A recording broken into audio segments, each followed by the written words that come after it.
Welcome to Dr. Creepen's Dungeon.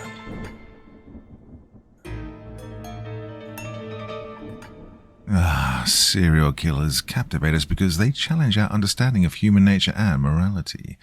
They lurk in the shadows of our society, hidden behind ordinary facades, making us question how someone can seem so normal yet commit unimaginable horrors.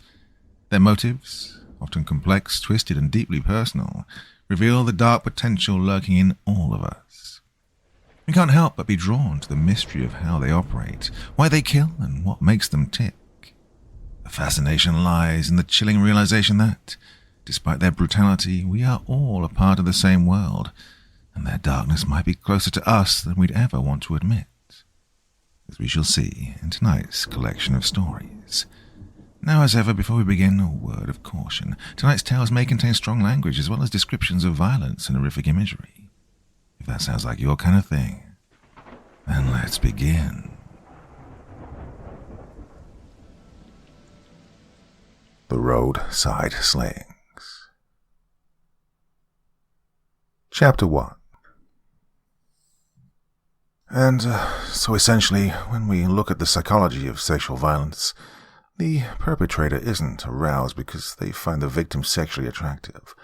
No, the act of sexual sadistic torture or rape is all about power.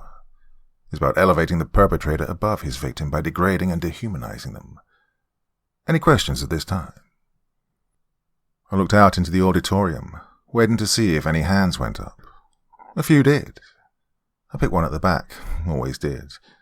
It was harder to hear the lectures on the back row. If you weren't paying 100% attention, then you were clueless. People in the front of the room could doodle, text, and daydream and still take in 80% of what I said. Questions from the back were always good ones.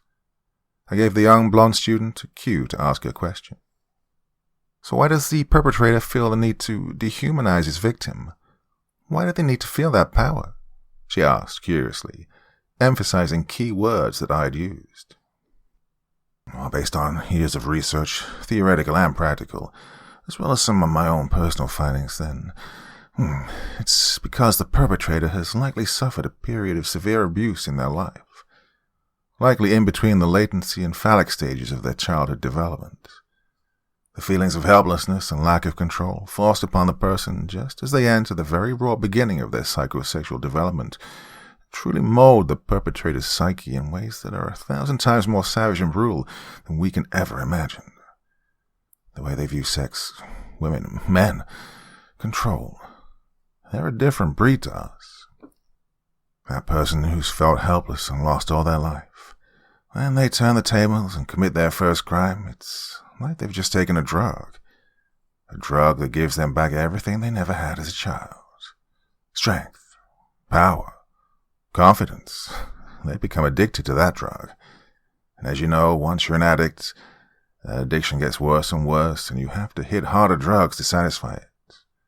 This means the level of sadism and violence inflicted on the perpetrator's victims are of a much more serious nature. The student nodded and smiled at me, acknowledging my in-depth response, and made notes of my answer for her future assignments. I smiled back at her, appreciating her enthusiasm, and turned my attention back to the rest of the students. I noticed one male student was very eager with his hand in the air. I pointed at him and raised my brows. Is that what was wrong with Robert Cassidy? Is it true you interviewed him before he escaped? I heard you and some fed spoke to him in Florence and brought down those, Showtime killers in Wichita? The male student asked, sounding genuinely impressed. Me, on the other hand, I was beginning to feel something entirely different. Rob Cassidy, he was, well, the thing about Robert Cassidy, I couldn't even say his name. Before I knew it, I wasn't even in the room anymore. At first, it was my head that began to throb, then my heart. My hands began to shake, and sweat was pouring down my neck and back. The egg salad I'd had for my lunch was threatened to fly back up, and I wasn't sure if I could remember how to even draw breath. I began clutching at my chest, as the roar of a blowtorch and intense screams filled my ears. I hit the hard surface of the stage, clawing at the low blue carpet, desperately trying to ground myself. It was no use, though.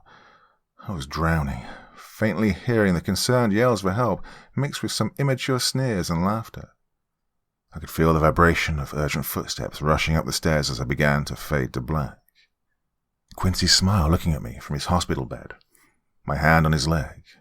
I look away, shy. A few seconds later, I look back up. "Why did you help him get out?" Quincy asked, a harsh tone to his voice, his face charred, eyeballs melted, teeth and tendons exposed. Oh, fuck. I shook myself back into the land of the living. I had a glass of water in my hand, empty blister pack of my prescribed Xanax next to it. Sandy, the head of administration, was stood with her hand on my back, smoothly massaging my shoulder blades. Ruth, oh my God, I thought we'd lost you there for a minute. Are you okay now?" she asked, concerned. "Yeah, sorry, it was just a funny turn. Won't happen again," I assured her. "Really? 'Cause that's what you said the first time, Ruth, and the second, and the third. This is the 4th episode you had since you came back to work. I really don't think you should be here. You need to deal with..." "I don't need to deal with anything.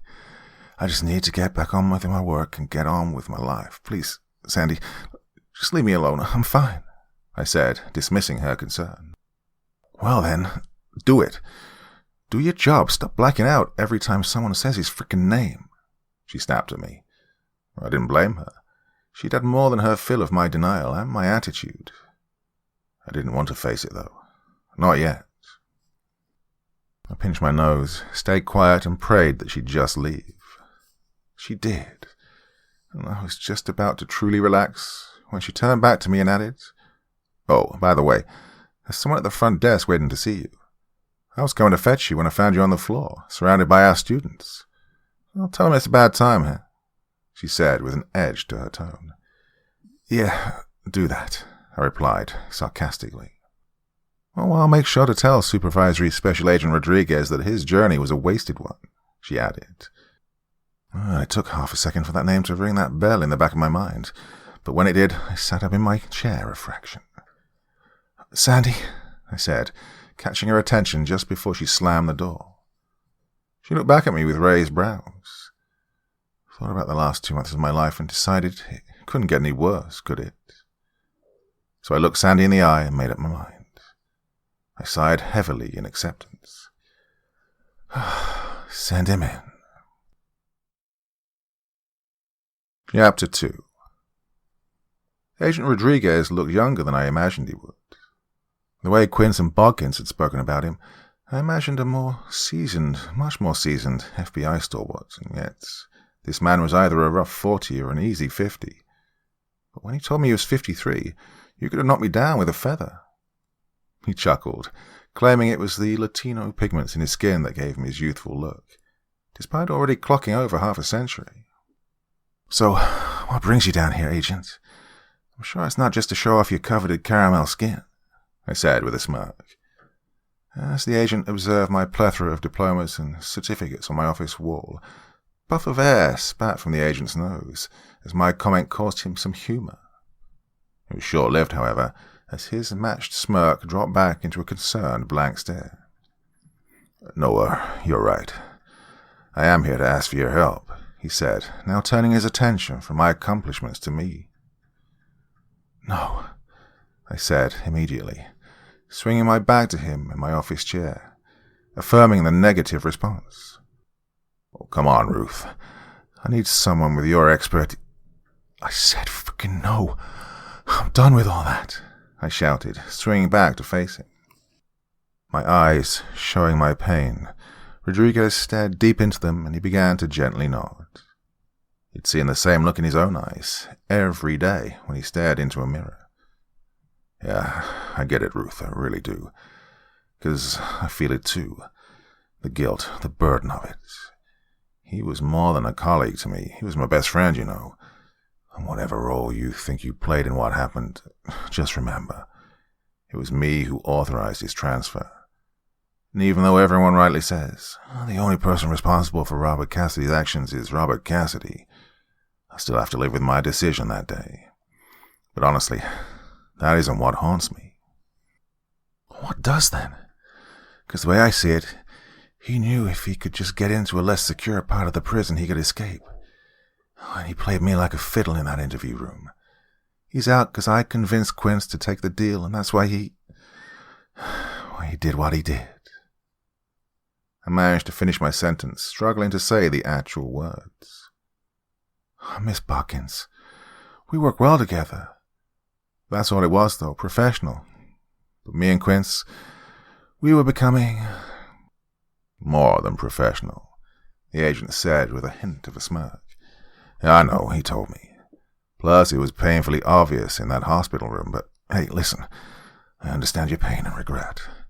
But you were just doing your job that day, trying to save some more innocent families from the likes of Frank Adams and Jim Manor. And not only that, but doing so successfully, I might add. His pep talk was given with plenty of pride and enthusiasm. However, his expression turned to deep regret as he contemplated his next sentence. But try to imagine if you were stupid enough not to realize when you were being played and actually were the one who gave the animal the address of that safe house that night. His confession was spoken with true shame and embarrassment.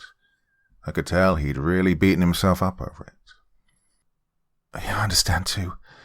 We tell ourselves if we didn't do this, say that, go there, then it wouldn't have happened, but really, we don't know that, do we? If he didn't get the location from you, he would have just found someone else and tortured them for it. But it's not that easy to let go of guilt, is it? Because it wasn't someone else. It was you, I replied honestly. He nodded somberly and sighed in agreement with my statement. But that's why I'm here. We can't do anything that'll bring Quince and Bodkins back. Cassidy is in the wind somewhere over the border. But we can help save some lives, you and me. What do you say? He asked passionately. He eyed me contently as I weighed up his request. Please, Ruth, I need this. And I stand a better chance of doing it with your help, he added, trying to seal the deal. I looked into his pleading, vulnerable eyes and wondered how much this decorated agent had tortured himself over the past 10 weeks. He was right. He did need this. And, if I was being perfectly honest, so did I. Okay, Agent. What is it that you need my help with? I asked, resting my chin on the tips of my index fingers. My eyes let Rodriguez know that I was all in. He smiled at me. Let's go grab a coffee. Chapter 3. I stared down at the 7 Polaroid photos in front of me that had been spread out across the table. I swished my toffee nut latte around in my mouth as I examined each individual photo. 7th victim was just last week. That's his 3rd in the past 8 weeks. All the girls were driving along some remote highway or interstate, had car trouble and pulled over. They were then approached by an individual who then rapes, mutilates, and kills them. He then dumps the bodies in a separate location. Rodriguez commented as I looked at the grisly photos of blood-stained white sheets in the dirt on the side of some highway bankings. What are the bodies like? Is there a common cause of death? I asked, still gazing through the images, looking at the small details in each photograph. Bad. They're really bad, Ruth. This guy, he is messed up. Cause of death ranges a little. Blood loss, circulatory shock, organ failure. Well, it all stems from what he puts the victims through. My guess, he just likes making them scream, till they get to the point where they just stop screaming. Well, must have some way to do this. Bittaker and Norris had a made-up van called the Murder Mac. You can't do what this guy's doing right there on the side of the road. He needs privacy and time, that's obvious. I began to voice my train of thought. What do you know about him? I added. Ansab is a Caucasian male, likely late 20s to early 30s, potentially drives some sort of pickup or tow truck, making it easy to impersonate a mechanic. Let's see what else. Oh yeah, he has dark hair and brown eyes. Rodriguez listed off the attributes of the offender, taking a good long think to make sure he'd not missed anything. Dark hair and brown eyes. If you had a witness, I asked, surprised. The agent shook his head in sorrow. Oh, I wish. We really need one, but no, the hair and eye color come from DNA. We typed him from semen and saliva, Agent Rodriguez informed me. Likely he's on the younger end of your age scale. He's not had enough time to get a rap sheet. That's why he doesn't care about leaving DNA. Yeah, he knows he's not in the system. If he was closer to 40, then the chances would be much higher that he'd have at least served time for some of his violent or sexual crimes. A person with this sort of compulsive violent behavior wouldn't be able to control it for that long, I assumed, confidently. Here. Rodriguez handed me a case file, once he replaced the Polaroids back inside. This is yours to keep for the next 4 days. I have to give a briefing to the local PDs on Friday in Kansas City on who this guy is. I'd really like your input, he said, not let go of the file until I said yes. Okay, you got it, I confirmed. He released the file and I placed it in my handbag. My now plain, generic black handbag. If I was being honest, it wasn't the only change I'd made to my appearance since meeting Robert Cassidy. I dyed my hair neutral brown. I was practically wearing flats, no makeup in sight, and I'd stopped wearing designer labels. I was as plain as Jane could be. Ever since I left that room in Florence, I was a shell of my former self. I'll pick you up Friday morning, 6 a.m. We'll fly to KCIA around 10 a.m. Should be at the police HQ for 12. Briefing's at 1. Good with you? Rodriguez asked, listing the plan for the day. Sounds good to me, Agent Rodriguez, I said, with a warm smile. He collected his belongings, finished his coffee, and started to slide himself out of the booth. Oh, one more thing. Call me James, he said with an easy-going wink. Sure thing. Well, it's good to finally meet you, James. Quincy spoke really highly of you. It's going to be an honor to work this case with you, I replied, speaking with content. Rodriguez scoffed in modesty. Funny. I was just about to say the exact same sentence to you, he confessed, honestly, before smiling and leaving the diner. I simply sat in the diner for a few more minutes. I didn't look at the files or the photos. I simply sat there, finishing my beverage, wondering if I could do this. I could barely get through a sexual violence seminar in front of a handful of students without passing out. Could I really help the FBI catch a sadistic serial killer? Lives were at stake. I couldn't mess this up. I couldn't be having episodes in the middle of police briefings or crime scenes. I had to pull myself together. I had to be strong. I had to be Ruth frickin' Maddock. I stood up, left a tip for the waitress, left the diner with my belongings, and went home. It was time to get to work. Chapter 4. I stared in the mirror, applying last-minute finishing touches to my war paint. I put the Christian Dior Rouge lipstick back in my Prada handbag and told myself, you are Ruth Maddock, and you can do this. 6 a.m. I chuckled to myself. James was here to pick me up on the dot. Quince had told me of his sharp punctuality, and I could now tell he wasn't exaggerating. I took a deep breath and went to the door. When I opened my front door to greet him, the agent had to do a double check.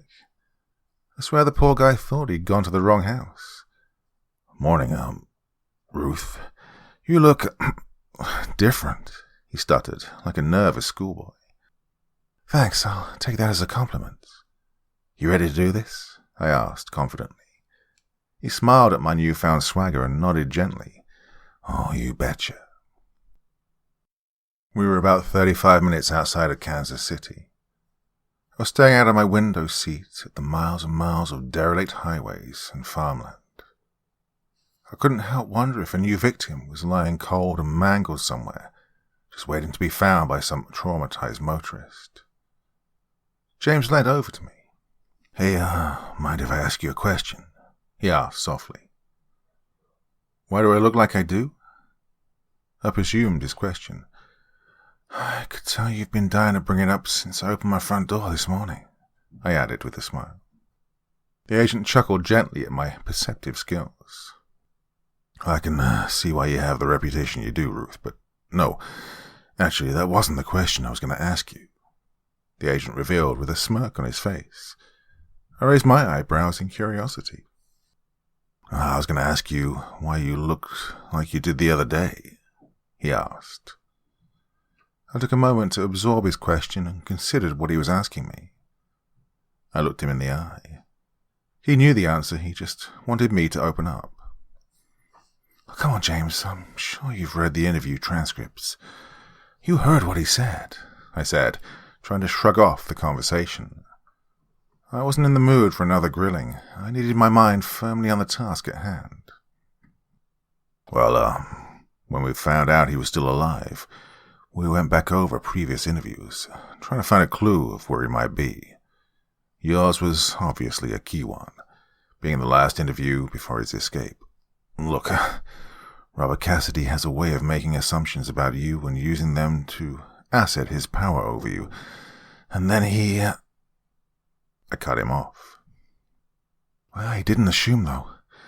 He was right. Ever since I graduated, I made sure I always wore the highest heels, had the reddest hair, bought the most expensive clothes. It was all a front. You see, during the worst period of my life, I was geeky, shy, and most importantly, oppressed. When I got out of that life, my self-esteem was very damaged and fragile. I wanted to be far, far away from that person, so I completely reinvented myself. You were, reborn, Rodriguez ventured. Yeah, exactly. Ever since, I made sure to be the most intimidating and powerful woman in the room. It helped me forget.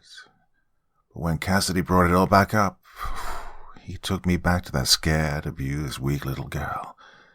I remember sitting in that chair, just wanting to tear off the clothes, cut my hair, and burn my bag and shoes.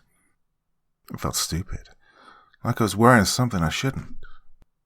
I understand, the agent said, empathetically, before letting me continue. But then, when I held my ground, and it all eventually led to us getting the info that we needed on the Showtime murders, well, I left that room, standing strong again, but then...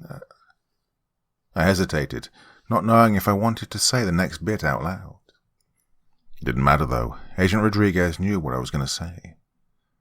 But when he escaped and killed Quince, those feelings of strength went away, Rodriguez asked. A strong, powerful woman wouldn't be so stupid to help a sadistic psychopath escape and brutally murder a man she had strong feelings for, would she? After the funeral, I cut my hair, cleaned out my clothes, makeup, and I donated all my designer bags and shoes. Oh, I didn't even realize you were at the funeral, Rodriguez exclaimed. I shook my head. I waited till the service was over. I couldn't face his family and colleagues knowing the part I'd played, I confessed. Rodriguez didn't say another word about it. I could tell he sympathized with my decision. But, looks like that strong, powerful, intimidating woman's back now, hey? He said encouragingly. There are some other women out there who are vulnerable and at risk to this sicko. The old Ruth Maddock is no use to them. They need this Ruth Maddock. So that's what I'm going to give them. Maybe the only way I can make up for helping one killer escape is, well, by putting another one behind bars. Rodriguez couldn't help but smile.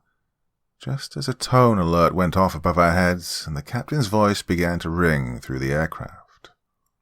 Ladies and gentlemen, please fasten your seatbelts as we're about to make our descent into Kansas City International Airport. The time is 12:04 p.m. We'd like to take this time to thank you for flying with Delta Airlines. We hope to see you again soon.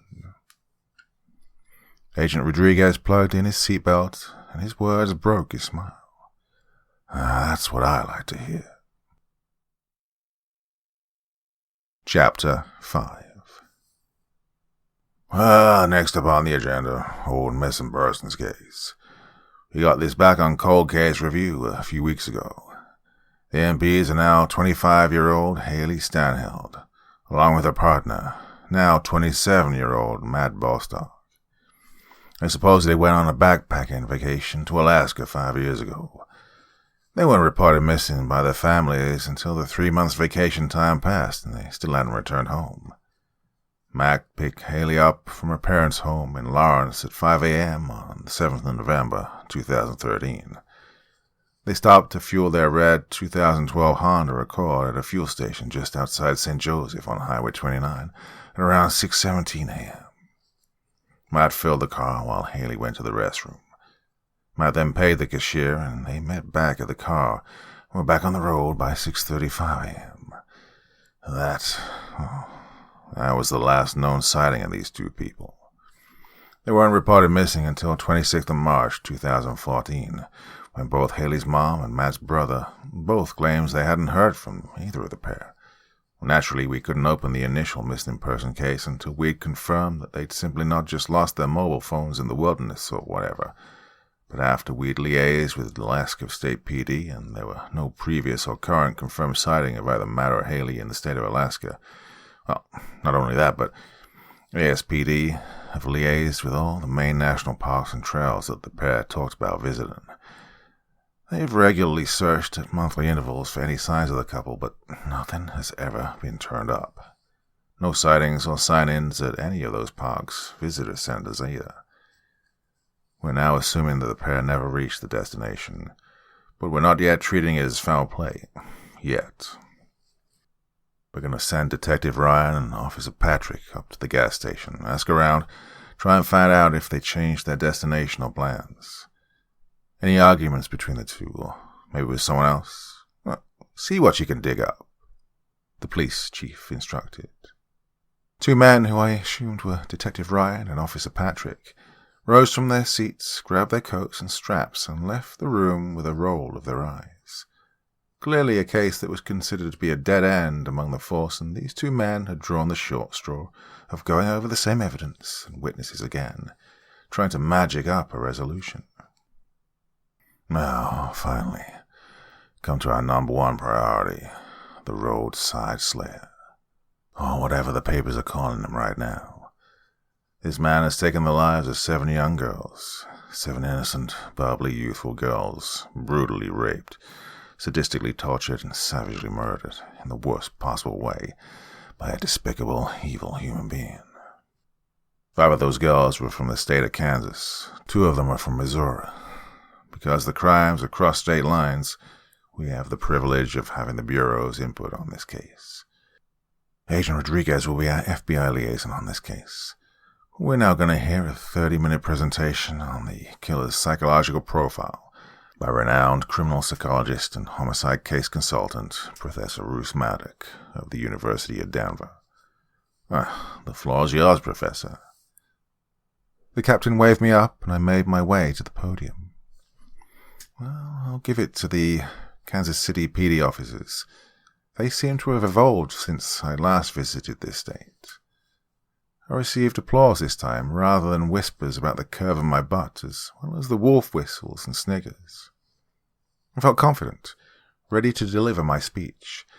However, just as I was about to begin, clacking my papers against the wood of the podium stand, I heard one of the officers whisper to his colleague, "Hey, she was the one who got Robert Cassidy to spill. That's how Wichita caught Frank Adams and Jim Mellor." Well, I froze. It was happening again. My heart began to thump, my palms began to sweat, and my knees began to buckle. All I could hear was the officer's voice in my head say, "She got Cassidy to talk. She helped him escape.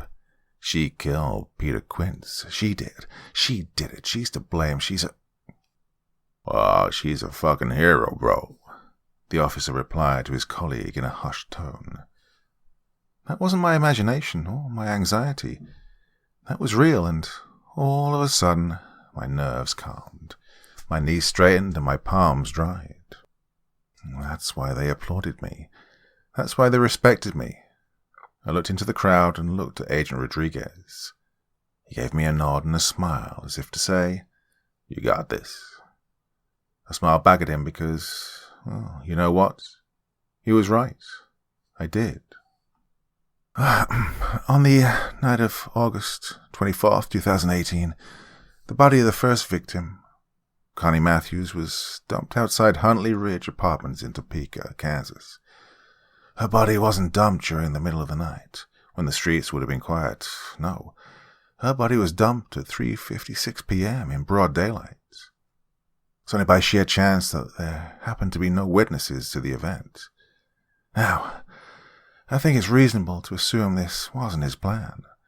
Likely he was en route to a dumping ground or lake or wooded area or somewhere he could dispose of the body, when, for whatever reason, he dumps her in this busy area. Why? I opened it up to the floor. Got spooked? One officer piped up. Correct, I said. But by whom? Once again left a pause, inviting someone to answer. One of the officers in the second row suddenly got a look of realization on his face. He shot his hand up like the class SWAT.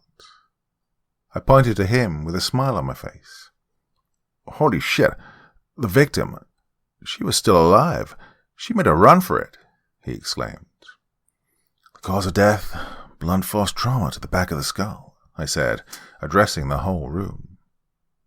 Connie was likely being transported in an open-top truck, potentially under some sort of tarp to conceal her from view. Maybe she passed out from pain or blood loss. The killer mistook that for death, and when she came around, she hopped out and began running. Now, her autopsy report showed she'd had her tongue removed and her jaw was broken in 3 places. Her capacity for screaming would have been gravely hindered. The unsub likely chased her a short distance, hit her with a blunt tool, and before he could get her back in the vehicle, he was spooked into making a getaway. The point is, we don't know what vehicle this guy drives, but if our victim escaped, then it likely isn't a van. We're looking for some old type of 4x4. Maybe worth checking cameras. 4x4 seemingly driving away from that scene in a hurry, or even erratically, I suggested, in a worth-a-try type of manner. The officers made their notes while the police captain seemed impressed. We'll get right on that. Wilson, can you roll those checks, yeah? Sure can, Captain, Wilson confirmed before running off to begin her work. I couldn't help but smile at how enthusiastic this department were to try and catch this guy. I noticed, however, a detective in the front row looking confused and troubled. I tried making eye contact with him. Everything okay? I asked. See, there's something I just don't understand, Professor.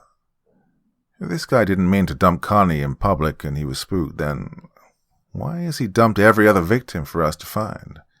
Doesn't make any sense, quite frankly, he asked, a little bit of an edge and condescension to his tone.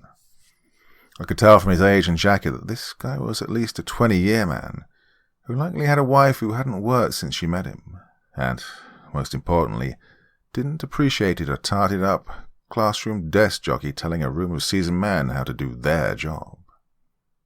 I'm really glad you brought that up, Detective. It's a great question. I'm sure one everyone else has on their mind too, and one that I'm happy to field, I answered confidently. This seemed to put him back in his box. The satisfied look on Agent Rodriguez's face caught my eye as I readdressed the entire room. I gave him a look that told him, "You're right, I've got this." I have a theory. I'm not saying focus your thinking on this, I'm just saying don't rule it out as a possibility. We can't afford to have the blinkers on. The room perked up. I took a second to brace myself for the reaction. Cops didn't like psychology. They preferred forensics and evidence. I don't think Connie Matthews was the first victim. I just think she was the first victim to try and escape. I read the room after my opening statement. Right now, I think the crowd was around 30-70 in my favor. Allow me to elaborate. Let's say our unsub kills his first victim, likely someone he knows. He likes the feeling of murder, but believes the murder will land him in jail. No time goes by. Nothing comes of it. Starts to feel like he's got away with it. It's a rush. Murder's like a drug. It's an addiction. and sexually motivated homicides are like Class A's to these people. I checked the room again. Probably 50-50 now. He continues to kill again until we get to Connie Matthews. Now we know from the pathologist report that Connie was raped multiple times. She'd had her nipples, eyelids, and nails all torn off with pliers. She'd had various sharp instruments forced inside her reproductive organs. My guess is she passed out from the pain, and our unsub assumed that she'd died from blood loss. He's on the way to dispose of the body, where he's disposed of the others when she comes to. She makes a run, and, as we know, he chases her down, strikes her dead, and leaves her in the street. 80-20 now. They could see where I was heading with this. Same pattern as the first murder. He thinks that this is the one that'll get him caught. He's left a body in broad daylight. His semen, his hair fibers, his saliva all over her. Maybe there was a witness, too. Maybe someone saw him or his vehicle, but no. There's no match on the system, no witnesses, and nothing to go on. Once again, he gets away with it. In his head, this puts him above the law. He's invincible. He's a god. That addiction just got the biggest hit it's ever had. Would you go back to disposing bodies in the dead of night? 100-0. I had them all. Even my little heckler spoke up. Absolutely not. You keep throwing bodies in the street. Crackheads don't all of a sudden start smoking caffeine. Well, the whole room began to murmur in agreement and started to frantically take notes. The detective seemed to look around in annoyance at his colleagues with just a hint of embarrassment. He didn't argue with me. The captain stood up. This is truly fascinating stuff, Professor, so where would you suggest we focus our efforts? Do you have any points we can add to our profile? He asked in a highly supportive tone. Yes, as a matter of fact, I've gone through the case files, and using my years of experience dealing with sexual violence cases, I've developed the following points for you to focus on. I began to pull out a number of prompt cards that I'd prepped during my research into the case.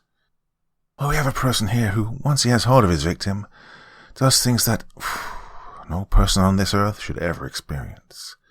Violent rape, sadistic violation, and grueling torture, all dragged out for days. This shows a cold, cruel, sociopathic personality that completely gets off on being the one in power and control. These types of people tend to come from abusive childhoods. Feelings of abandonment at critical ages tend to mold these individuals into people who've got an attachment issue and therefore lack empathy towards their human counterparts. I believe our unsub has likely come from a foster home. We only have to look at the actions of serial killers like Roy Norris, Robert Cassidy, and Frank Adams. All these violent killers had feelings of rejection from their families. The man we are looking for is no different. We should consider this sort of background when chasing down leads. The officers took notes while I changed cards. I flicked my eyes up at the room. I noticed that the detective had gone from a look of annoyance to almost on edge. He was looking around the room, watching all his friends taking notes of what I was saying. It was in this moment I realized this was the man of the depot, the one everyone looked up to. He didn't like that someone else had the room. I didn't think too much of it, though. There was someone like that in every department. In addition, it's almost certain that during these sensitive years, our unsub will have suffered abuse, and no doubt he's been made to feel helpless, powerless, and scared. He's suffered physical, psychological, and sexual abuse by people who should have been protecting him. He despised those people. He fantasized about the things he'd do to them, given the chance, and now he's living out those fantasies. I think we need to start asking around all foster homes for boys in the states of Kansas and Missouri. Ask if there are any allegations of abuse made by anyone who fits our description. The notes continued to be taken, along with gentle nods of positive thinking. I couldn't help but admire the focus of these men, every single one of them hanging on my every word. I had never seen a room so dedicated to finding a killer. Well, apart from that detective, of course. This is all broad strokes, however. You don't need me to tell you that we're dealing with a very damaged individual here. So, let's get a little more specific, shall we? and the audience seemed to perk up even more. In cases similar to this one, the perpetrator did what we call dry runs. The toolbox killers, John Wayne Gacy, Edmund Kemper, they all did test runs. They all picked up young girls, hitchhikers, students, and prostitutes. They drove them to secluded locations and timed how long it would take, if it could be done without being seen, and, most importantly, if they could lure people into going with them in the first place. Now, I believe Alton Sub, prior to his first murder during what psychologists call the contemplation stage, would have fantasized how he'd kill and how he'd get away with it. Now, eventually he moves into the next phase, the preparation stage.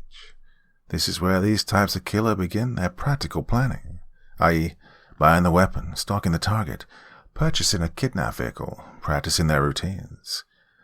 This is where the dry runs will be done. We need to engage in an appeal to the public, asking for someone who matches our current profile at any time approach them. Ask them if they needed a lift, wanted to tow into a gas station, or anything.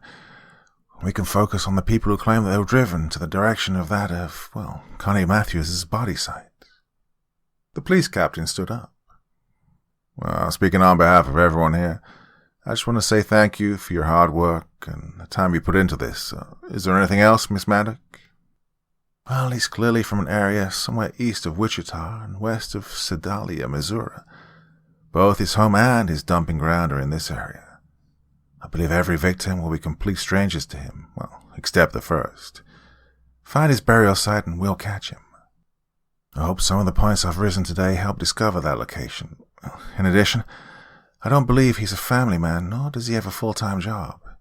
He's killed too many people in a short space of time to have any sort of normal life to balance with his fantasy life, and, if I'm right, then it's only a matter of time before he kills again. Hey, you heard her. Let's get to work and catch this sicko, one of the officers yelled. I imagined he was the Jack of the Lad of the office, the man they all respected, and was the life and soul of the team. And I was right. All the officers jumped up and began to discuss the points I'd raised as they left the meeting room. I smiled in satisfaction and began to pack my things away. Then the police chief approached me. I'd heard a few whispers from my friends in Wichita PD about your help on the Showtime case, but I thought they were just blowing smoke up your ass. I can see now why you have the reputation you do, Miss Maddock. I hope this isn't the last time me and my department get to hear your input on a case. Look, thank you for helping us. This case means a lot to our department, he said, wholeheartedly. Anytime, Chief. I must say it's been one of the best rooms I've ever addressed. Bar your detective over there, of course, I said, gesturing towards the heckler. Your department are really switched on. I definitely plan to help out here again, I said, honestly. He gave me a warm smile and shook my hand firmly. As he stepped off the stage, I noticed the heckling detective was stood behind him. He approached me once he saw I'd noticed him. He held out his hand for me to shake as a mark of respect, and I took it appreciatively. Miss Maddock, I apologize for my comments and tone earlier. I was out of line. I've had a lot of quacks and shrinks come here and try and tell us what's what over the years, but everything you said, it made sense. I think we'll catch him now. I had my doubts before now, but, with your talk about his vehicle and where he lives, I know we'll get him. I'll make sure my guys focus their efforts on finding those points. It's honestly fine, Detective. I completely understand. No, it's not. I was rude, arrogant, and disrespectful. It's just that everybody wants this guy after what he did to Juliet and the others. The bodies keep piling up and everyone's looking to me. I'm stressed, under pressure, and I just lashed out at you. It was uncalled for and unjust. I really hope you can forgive me. I couldn't help but chuckle at his sincerity. I assured him all was well, and he went on his way to join the others. So, you agree that he's from a foster home? You're not going to focus your efforts on that too? I asked, curiously. The detective turned to me. His sincere look turned to one of frustration. I just don't think it matters where this prick came from or who did what to him. It's irrelevant. Look, you guys may be obsessed with the why, but we ain't. We just find the what and the where, and we take little things like evidence and DNA. That's how we catch these pricks. Look, now, I respect you, Miss Maddock, but you come into my house, you respect our ways, okay? He asked, condescendingly. I didn't dignify his attitude with a verbal response. I simply smirked and nodded my head. And the detective went on his way. I didn't think to ask at the time, but it wasn't lost on me why he was so specific about Juliet Knight, the fourth victim. I couldn't dwell on it too much as Agent Rodriguez took his turn to approach me on stage. "Ready to go, Professor," he said, using air quotes on the word professor, mocking the detective's earlier heckle. I just apologized, actually. Quite humble about it, as a matter of fact, I said with a satisfied smirk as I bent down to grab my bag. Up to a point anyway, I added, disappointingly. And so he should. That was an awesome presentation. You nailed it. Okay, come on, let's go. Grab some dinner, my treat, he said, flicking his head in the direction of the exit. I won't say no to that, I said, accepting his offer graciously. We made our way out to the station, passing through the bullpen of desk workers. I looked upon the pending case board and noticed almost 10 unsolved missing persons cases in just the Kansas City area. Well, I couldn't help but wonder if any of those were the unknown victims of our unsolved.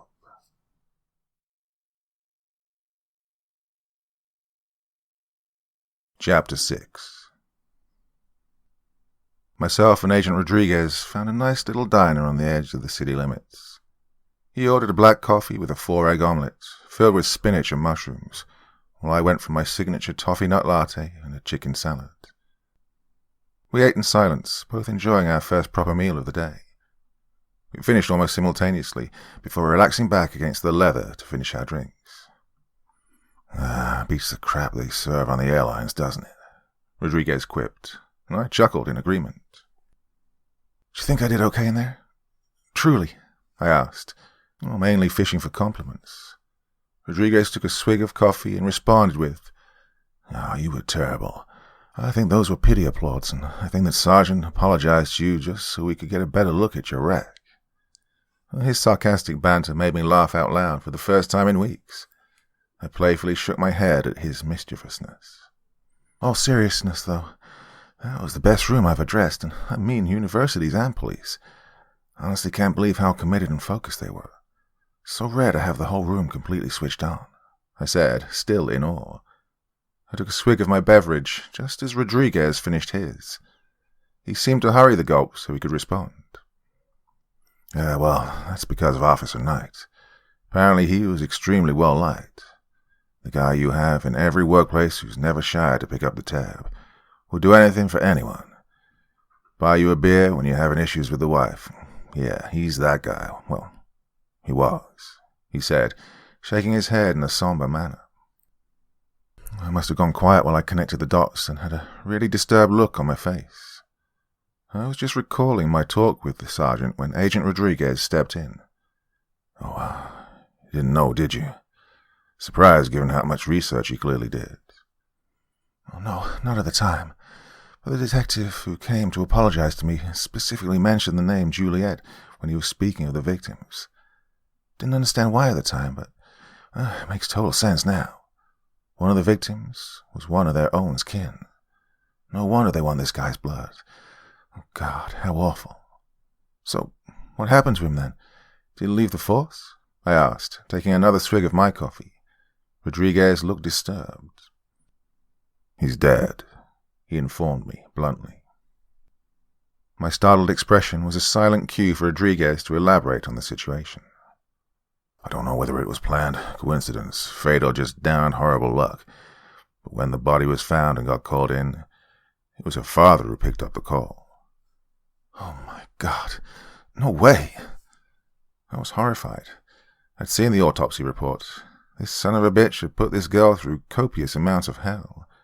She could barely have been described as a human by the time she'd been discarded on the side of Highway 70, just outside of Lawrence. I can't imagine how it must have felt when he got out of the car and saw his daughter lying there, mangled and butchered, her vacant, milky eyes staring right through him, his world devastated beyond repair. Yeah, I spoke with some of the desk guys while you were in the bathroom. Apparently one morning, around a week after the murder, he just didn't come into work. Uniforms were sent to his home. They found him laying at the bottom of his stairs, noose around his neck and half of his brains on the corner of the step. I put my hand over my mouth and pinched my cheeks in a moment of deep sympathy. Wife died of cancer about a year back. Juliet was all he had. Poor bastard tried to hang himself, and the anchor point gave way under the weight. Smashed his skull against the stairwell on the way down. "What an awful way to die," I commented, not really knowing what else to say. "Oh, we survived the fall, actually. He was rushed to hospital and placed into a coma to try and help him. They thought it was a lost cause, but after a few weeks, there were signs of hope. His vitals were good. Everyone in the local police was praying for his recovery. The doctors did their best and tried to bring him round, but something was clearly wrong with his organs, and they couldn't support him fully. He died after a serious cardiac arrest shortly after. Oh, it was a blow to everyone, so yeah, everyone in that station wants justice for the Knight family as well as the other victims. You know how cops are. You go after one of their own." "Oh yeah, I do indeed. Well, I guess that explains why the presentation went so well. These people would have simply worshipped anyone who gave them even a sniff of a lead." Honestly, my newly regained front of confidence and swagger did slip for a moment. I felt disheartened and couldn't hide it even if I tried. Agent Rodriguez sensed this and quickly intervened. "Oh, Ruth, don't think like that. Because, honestly speaking, you're phenomenal at this. You can really get into the mind of these types of criminals. Those police officers went from being blind and blinkered to being laser-focused and ultra-motivated. It's a rare talent to be able to connect with both psychopaths and non-psychopaths. In my experience, people only tend to do the one." Rodriguez spoke with such awe, I honestly think I blushed. He saved my front. "Well, it's not always a gift. These people, the way they think, it's savage, diabolical, and just plain wrong. You know, it's funny, really. I initially got into this job because I wanted to help people change their behavior patterns before they committed these acts. I'd suffered 5 years with an abusive partner. What if someone had helped him work out his issues and became better? I wouldn't have had to go through everything that I have, but yet it's ended up here, where I'm using my skills to hunt these people down after they've raped and murdered someone. Of every sociopath that I helped put in jail, another 3 seem to be born somewhere else. Sometimes I wish I didn't live in this world. A world where evil will always be a factor in my day. Sometimes I wish I didn't live in this world. A world where evil will always be a factor in my day. Sometimes I wish I simply worked in a flower shop or diner like here.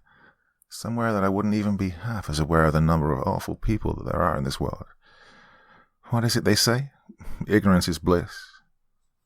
The agent couldn't help but nod in agreement with my view. I know the feeling, believe me. Ever since the night Robert Cassidy escaped, I haven't been the same, he confessed. I rearranged my seating position, letting him know I was here to listen to him now. After the Swarm trial, my career skyrocketed. Highest profile organized crime arrest in the FBI history, they called it. Shortly after, my mentor died, Bill Johnson. Best agent in the history of the Bureau, hands down. With the people we'd been chasing for years finally gone, and then Bill too, I was lost. I did cases, nothing big. Few bank jobs, couple of drug gangs, but then the bodies started to drop all over the U.S. Flesh-eating, savage sexual violence, brutal murders. Robert Cassidy was the next big thing. When I was assigned to the case, I had some purpose again. Chased him for 4 years almost. His sentencing elevated my career to a new height once again. It's funny how when you spoke about this unsub dumping the bodies for a thrill to satisfy his addiction, I can't help but identify with that. After Cassidy's escape, that night was the most I'd felt alive for a long time. The chase, the seeking, the hunt. God, I felt like me again. And then, Quince. The agent took a moment to hold back an outburst of unwanted emotion. I felt for him, and I admired his honesty. You know, they hung a fucking medal around my neck after that night. Gave me a goddamn promotion. all the while that son of a bitch was laughing his way to Canada. My friends were lying in a goddamn bag. Well, that unwanted emotion, it was there now. My lip began to tremble as I completely empathized with his pain over Quince. Do you know what? When I found out he was still alive, a part of me, a very small, sick part of me, well, yeah, I was relieved. Because with him alive, I have something to chase. He spoke his truth and waited for my judgment. Is that why you took this case on? Because you want something to chase? I probed. Full disclosure, I'm actually on kind of administrative leave from the FBI, he said, scoffing at the Bureau's decision. I almost spat my latte out. What? Why? I asked in shock.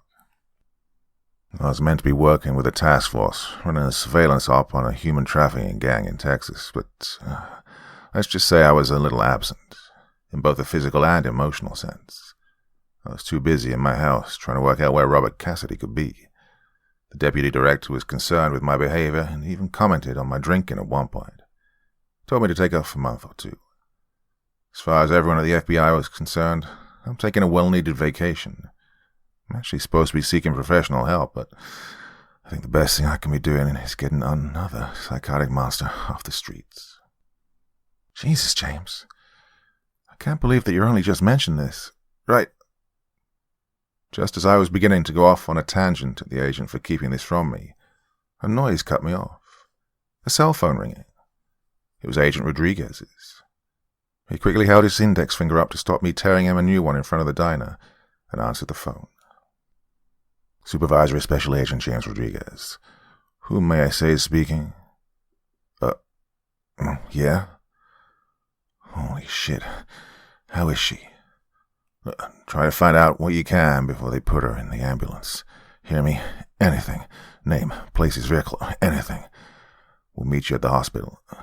Text me her ward and room info as soon as you know. You hear me? Okay. See you soon. Rodriguez was speaking fast and frantic. A man who truly had some huge news. He locked his phone and placed it back in the inside pocket of his Hugo Boss suit jacket. What is it? I asked, eager to be in the know. Another body was dumped just outside of Manhattan. Police were called and, get this, the caller said that the victim was still breathing. They're taking her to AVC now, he said, throwing enough money down to pay for our food and drinks bill plus a nice 30% tip for the waitress. What the hell are we waiting for? I asked, confidently. James smiled at me and began to burst for the exit. I stopped him in his tracks with my fingertip pressing into his chest. But this conversation isn't over, I warned him. He softly nodded at me, acceptingly. I could tell he was reluctant, however. He pulled out his keys, to which I immediately snatched them from him. He looked at me confused. I'll drive, I instructed. Yes, ma'am, he said, shamefully. He didn't even bother asking why. Chapter 7. I did my best to keep up with a focused Agent Rodriguez in these heels as he stormed his way through the halls of AVC Hospital in the middle of Manhattan, Kansas, desperately looking for our star witness. A flustered receptionist managed to give some startled direction after the agent basically shook it out of her. I won't lie, I was concerned with his behavior and his mental state, now knowing what I did. But this wasn't the time to delve into that. We had a killer to catch, and this was our biggest breakthrough yet. We turned the corner, and as soon as Agent Rodriguez spotted the crowd of doctors in police uniforms, he made a beeline for the room. Has she said anything yet? Is she awake? I want to speak to her, he ranted impatiently.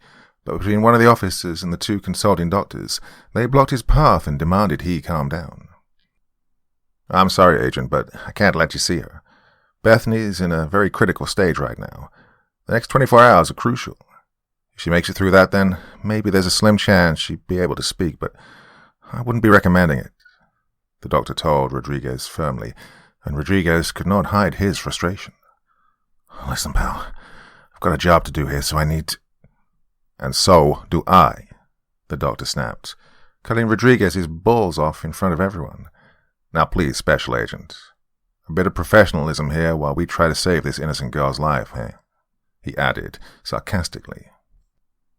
Rodriguez didn't have any verbal response, but he gave a slight nod and a facial gesture which I think was his version of an apology. I felt ashamed for him, to be honest, and that was before what happened next.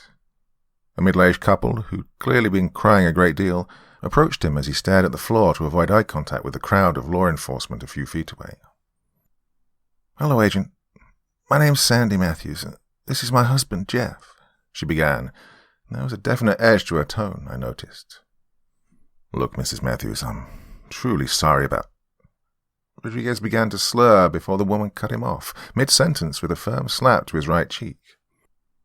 The sharp sound echoed throughout the hallway, causing everyone to look over.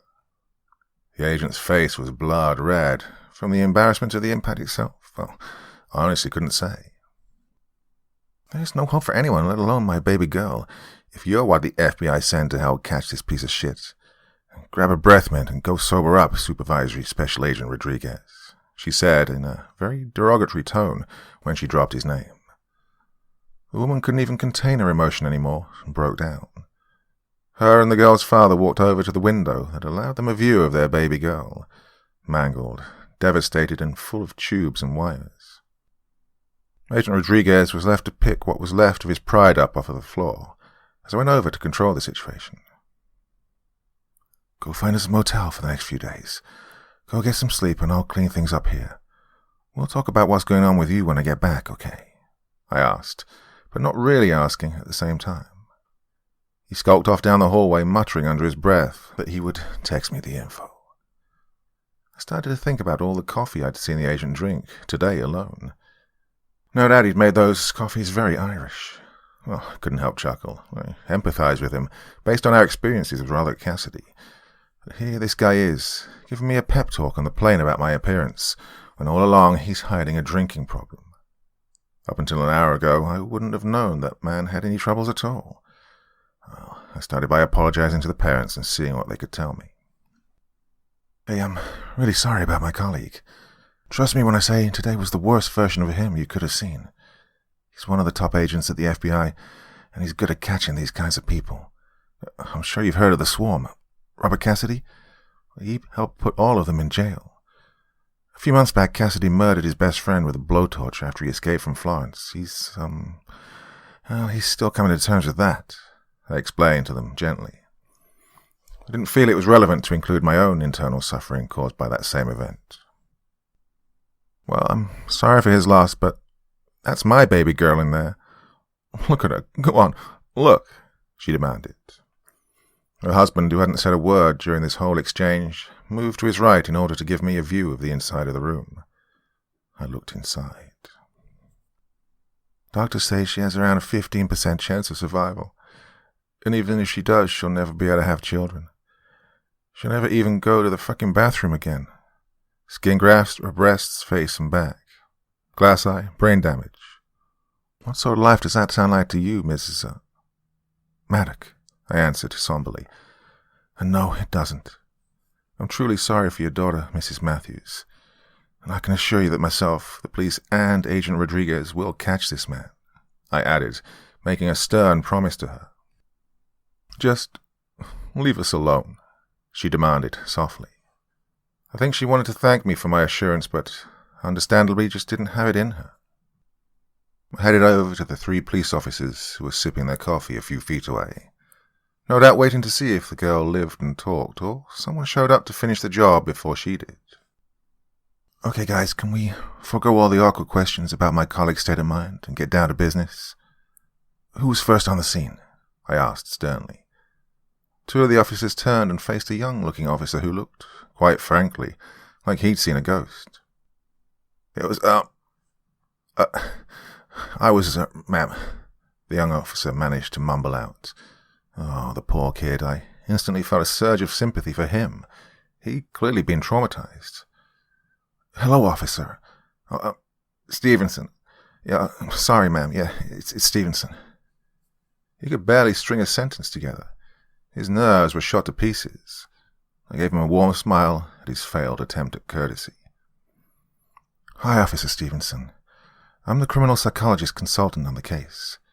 My name's Professor Maddock, but please call me Ruth. Is there somewhere more private we can have a chat? I asked in the gentlest tone I could muster. Yeah, cafeteria, lower floor, he informed me. Sounds perfect, I confirmed, smiling still. We made our way to the elevator and left the other two officers outside the victim's room as the cries and wails of the girl's parents suddenly rang out through the hallway. It wasn't good news. Chapter 8. I arrived at my government-paid motel in Agent Johnson's car around 7 p.m. that evening. He'd been good enough to sort my room next door to his. The desk clerk informed me that my colleague had my room key and just to give him a knock when I got here. I smiled and thanked him for passing on the message. I headed over to room 9 of the Gables Motel and knocked on the door. I heard the TV background noise as I waited for the agent to open the door. I found myself fixing my hair as I waited for the sound of the chain being removed from the slider. A sense of shame and guilt washed over me. Thankfully, I didn't have much time to dwell on it as James opened the door. He looked like he'd been suffering from the same feelings, if I was being honest. Come in, please. His invite was a soft plead. I nodded and followed him in. The TV was showing a middle of a breaking news report. The female victim, whose identity is reported to be that of Bethany Matthews, a 23-year-old waitress from Manhattan, has sadly passed away from her injuries tonight at the Ascension via Christian Hospital. While nothing is certain at this point, it's strongly believed that Ms. Matthews is now the 8th known victim of the serial killer known to the public as the Roadside Ripper, a violent and dangerous individual who has terrorized the highways of Kansas and Missouri for the past 6 months, abducting young women, subjecting them to grueling acts of torture and mutilation before dumping their bodies on the roadside without a care in the world. Ms. Matthews is so far the only victim who has been found alive. It is unknown if she was able to identify her attacker before she died, but CNN News will follow this story deep into the night. I'm Donald Stevenson, reporting live from outside AVC Hospital. Agent Rodriguez pressed the button on the remote and shut the TV off. As he sat on the edge of his bed, his head fell into his hands in defeat. Our star witness gone. I acted like a total asshole in front of her parents when she was alive, and now they have to grieve for her. Good God. His voice trailed off into a whisper as he struggled to comprehend how bad this day had gotten for all those involved. I took a seat next to him, allowed my bag to slide from my shoulder to the floor, and I waited for him to turn and look at me. How long's the drinking been going on? I asked, straight to the point, but with a hint of empathy. When do you think? He asked, rhetorically. You know when you came into my office and spoke about this case, and how it helped that guilt I was feeling, that ultimately wasn't mine to bear, and you were basically a therapist in an FBI uniform? He nodded, shamefully. Well, that was all transference, wasn't it? You were trying to convince yourself of that stuff, weren't you? You think if you catch this guy, you'll stop those voices in your head that tell you that you killed Quince, don't you? I demanded to know. Tears began to pierce the lens of his eyes and stream down his face. He looked utterly and completely vulnerable. I see him, Every fucking night I see his face, burned. I can smell it, the torched flesh. I hear him screaming and begging for mercy.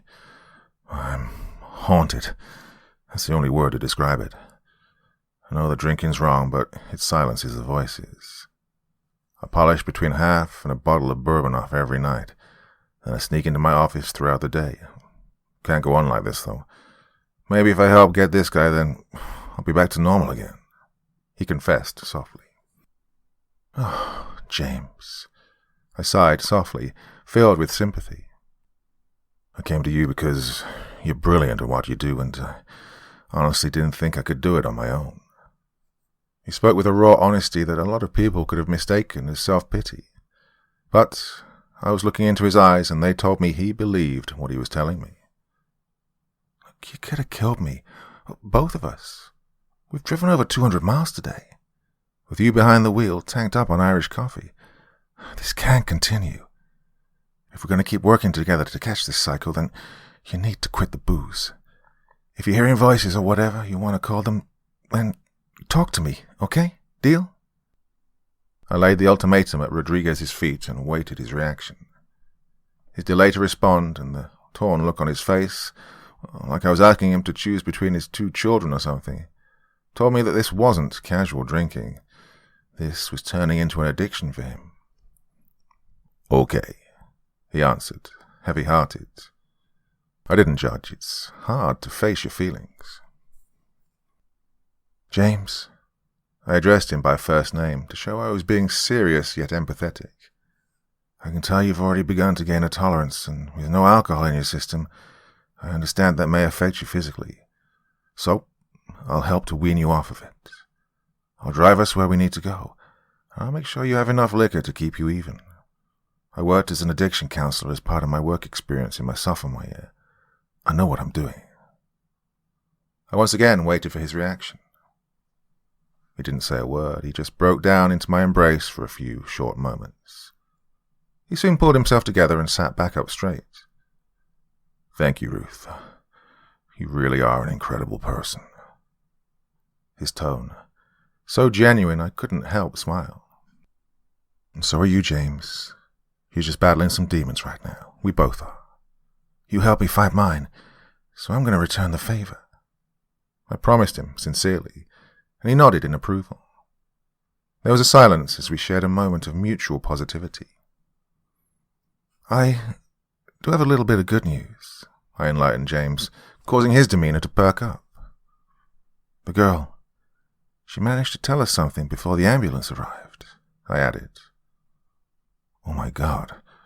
Well, what did she say? James asked with excitement. Well, it's not what she said. Her skull was fractured, her tongue had been removed, and her brain had a lot of swelling. Actually, she wrote something in her own blood in the dirt just before the ambulance arrived. What did she write? Rodriguez asked. I took a moment before I was ready to answer. I wasn't sure what to make of it myself, if I was honest. Pig, I answered, eventually. Pig? P-I-G? Pig? Rodriguez asked, constantly checking he'd heard correct. I could tell he thought the same as me. Well, you don't think... Wouldn't be the first time that a serial killer in Kansas turned out to be wearing a badge. Who told you this? Young'un, Stevenson. He was really pale and withdrawn when I asked him about the girl. I honestly thought it was due to seeing the horrible sight, but no, he told me in the canteen that the girl was reported anonymously. He gets a call from dispatch and turns up to find this girl on the side of the road. Oh, total mess. Mangled, twitching, and gargling blood. He assumes she's trying to ask for help. He assures her the ambulance is coming and everything's going to be okay, you know. Cop shit. This girl, with her last ounce of strength, takes the stub from where one of her fingers was amputated and writes in the dirt. He said she lost consciousness almost just after she finished the G. Jeez. James didn't have any other words. I mean, maybe we're jumping to conclusions here, I speculated. Maybe. Let's just not rule anything out. Who else knows? He asked. Just you, me, and Stevenson. He said he didn't know what to do. He only told me because he knows I'm not even in law enforcement. He said he took a picture on his phone and covered the blood with more dirt, I said, bringing him up to speed. Good, well, at least we can say Stevenson isn't a suspect. Makes no sense he'd tell us that if it were him. But I don't know. This, along with the fact one of the victims was a cop's daughter. I really don't know, Ruth. This is disturbing. I'm not going to lie, James said, running a hand through his hair, as if trying to come to terms with the gravity of this new incident. Get Stevenson to send you a copy of the photo. I want to see it, he requested. I gave him a nod, confirming his request. I think it's best we both get some rest. We both start tomorrow with a clear head and a rested mind. We take into account what we know now, and look at this again. Sound good? And by both of us, I meant mainly him, and by clear head, I meant not boozed up. He got that, though, I could tell. I'll be around at 8 a.m. We'll make a start on everything. I laid out the plan while James nodded away. I got up, grabbed my bag, and made a move for the door. Oh, here, let me get that for you, James insisted, rushing to take the chain off the latch. I turned to him with my palm out. The bottle, I demanded. He conceded and pulled a 1-liter bottle of scotch from his suitcase and placed it in my hand. And the other one, I demanded, harder. He bit his lip, skulked back to the suitcase, and pulled out a half-empty bottle of bourbon. He walked over and handed it to me. I placed both bottles in my handbag. Then I turned back to him. And the rest, James. Final straw now, and this time James began to really sulk. I've given you everything, that's it, he said, a frustrated anger in his voice. Fine, I'll go book my flight back to Denver.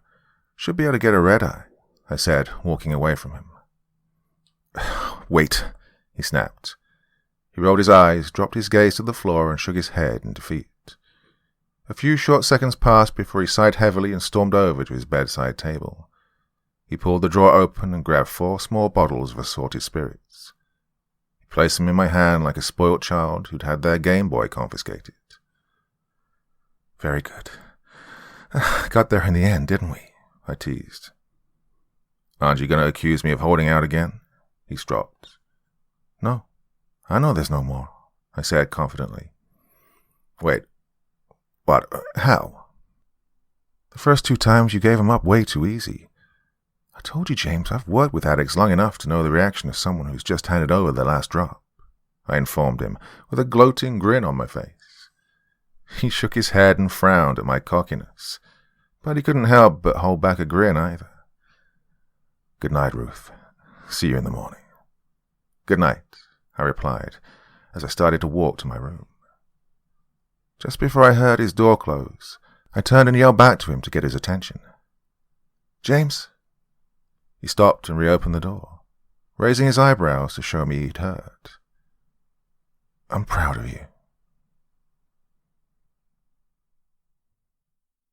Chapter 9. There's an awfully long gap between knocking on Agent Rodriguez's door and him actually answering it. But when he did, I saw why. Morning, James murmured with a weak voice. He was pale, shaking, and the sweat was beating down his forehead. Jesus, James, I exclaimed as he essentially collapsed onto me. Oh, God, come on, let's get you inside. I dragged James's half-dead form across the room and threw him onto the bed. I'm sorry, I'm so sorry that you had to see this. James could barely apologize due to the tremors. I quickly began pulling the bourbon out of my bag and placing an empty glass on the table. Don't apologize. There's a liquor store right down the street.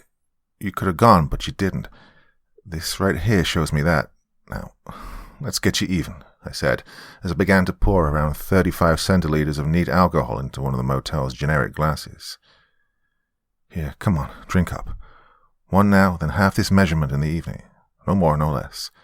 We'll try to reduce each drink by 5 centiliters per day. You could be detoxed within the week. Look, I won't sugarcoat it. It's going to take some will, James, but I know you can do it. I passed him the glass, which he grabbed with 2 hands and began to pour the medicine down his neck like it was the cure for cancer. Good, okay. Well, I'm going to head out and get us some breakfast. Just let that take its effect and we'll go to work. I waited for his response, but I didn't get one. He just continued to lay in a ball on the bed, desperately trying to stop the shakes. I left him to heal and exited the room. I made my way back to the room with 4 croissants, 2 flat whites, and 1 criminal psychologist raring to go. I put the key in and unlocked the door. As I entered, I kicked off my heels and let my bag slip from my shoulder onto the table, along with breakfast. I looked up and was gobsmacked. Pictures, profiles, maps, locations, post-its, crime scene and pathologist reports, all plastered on the main wall of the motel room. Every victim, where they were last seen, where the bodies were found, how they died, any leads, any witnesses. I was astounded. The bathroom door swung open and there he stood, Not vulnerable and withdrawing James, but Special Agent Rodriguez. He was even, he wasn't slurring, he wasn't shouting. He was back, and he was ready to fight his demons. Wow, I'm honestly impressed. I've only been gone an hour. Well, I thought it was the least I could do, given what you've done for me, he explained. I'm just helping out a friend, I informed him. I could hint a bit of awkwardness after I said the F word. So then, what do we have so far? I asked, quickly changing the subject. I approached the board, examining all the information that Rodriguez had put together. The picture that Officer Stevenson forwarded of the word pig was pinned next to the information on Bethany Matthews. It wasn't lost on me either that newspaper clippings of the Showtime killers, a.k.a. Frank Adams, a freelance crime scene photographer, and Jim Mellor, a Wichita PD cop, were both pinned next to Juliet Knight's profile. There was also a huge piece of green tape joining the two cases. It was clear that Rodriguez was looking at the police very closely. We spent the next few hours going through every case individually, piecing all the details and evidence together with a fresh set of thinking. Rodriguez might as well have had a drip of coffee inserted into his vein, given the amount he was going through. I imagine he was starting to dry up and once again feel the withdrawal symptoms. Fair play to him, though. He just got on with it. So, our unsub stalks the highways. You might even say patrols, I ventured. Like a cop, James stated. All the victims were drivers and their cars were all found abandoned. Why else would they get out of their cars? Were they forced? I speculated. Maybe they were pulled over, James added. Shit, I sighed. This was getting hard to rule out law enforcement. I know. Only thing that puzzles me, though, is, well, if it was a police officer, a job where you're strongly trained in first aid, CPR, stuff like that, why leave the victim alive? Surely you'd know they could ID you. Huge risk, he wondered. Well, regardless if this is a police officer or not, ultimately he's a serial killer first, and my analysis remains the same. He's addicted to murdering these girls. First he buried them, then he dumped their corpses. Now he needs a new rush. Maybe this was him getting a bigger rush. Leaving Bethany Matthews with a hint of life in her injected a new element of risk, I explained. And if I was honest, I wasn't totally convinced we were dealing with a cop at this moment. I couldn't rule it out, though. But for now, I'd be team regular serial killer, whereas James had clearly made his mind up. I guess, he muttered. Okay, let's say it is a cop. Are you saying it's a lone wolf or a bad apple like Frank Adams or Jim Mellor, using their status to aid their crimes? Or are you thinking something more sinister? I probed. James took a pause and ran his hand through his hair, which was now becoming a common sign for him being overwhelmed with his inner demons. He walked over to the armchair in the corner of the room and flopped into its embrace. He grabbed his coffee cup and prayed there was something left. I don't know, I honestly don't. But I just know one thing for certain. Each day thousands of people put on a badge and swear to protect and serve the public. And there's an alarming number of them who intend to do the exact opposite. They protect and serve the highest bidder, he admitted shamefully. And you think that's what's going on here? A conspiracy? James took a minute to get his proverbial ducks in a row. When I worked under Agent Johnson, we got given these cold cases, some runaway types. One was recently released from juvie, a semi-homeless girl and also a sex worker. Types of girls who no one would miss, and no one did either. As he started with the beginnings of what would no doubt be a riveting trip down memory lane, I decided to make myself comfy opposite him on the corner of the bed. I also grabbed what was left of my coffee. I allowed him to continue. You see, Bill was very opinionated. I liked that about him, though, to be honest. Not everyone else did. Anyway, office politics and the fact Bill refused to be any part of a clique ended up with him being given the shit. Dead-end jobs. And then, by association, me too. I shook my head to show my contempt for such behavior, but also not interrupting him. So, we're on these cases. 3 missing persons initially, but their bodies were found, eventually. Every one of them had been raped, butchered, and dumped. They'd all been branded, too. This weird symbol, scorched right into their skin, just above the ass. No one gave a shit at first, but then this girl gets snatched right from outside her frickin' house in broad daylight. People think it's some sort of ransom deal, 'cause this kid is the daughter of some big hedge fund owner. Then this little girl's body turns up too in the Chattahoochee. Same condition, same mark. Well, you can imagine people really started to give a shit now. Suddenly this case that was a punishment has just become the biggest case in the last 5 years at the Bureau.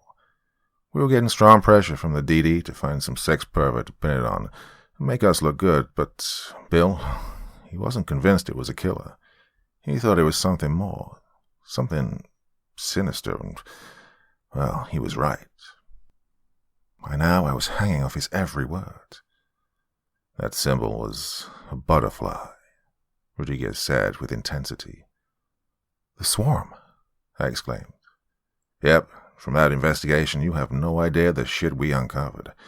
Oh, shit, I'm not even supposed to tell you, but I will because I need to tell someone. I only ever told one other person, and he's dead now. Jeez, James.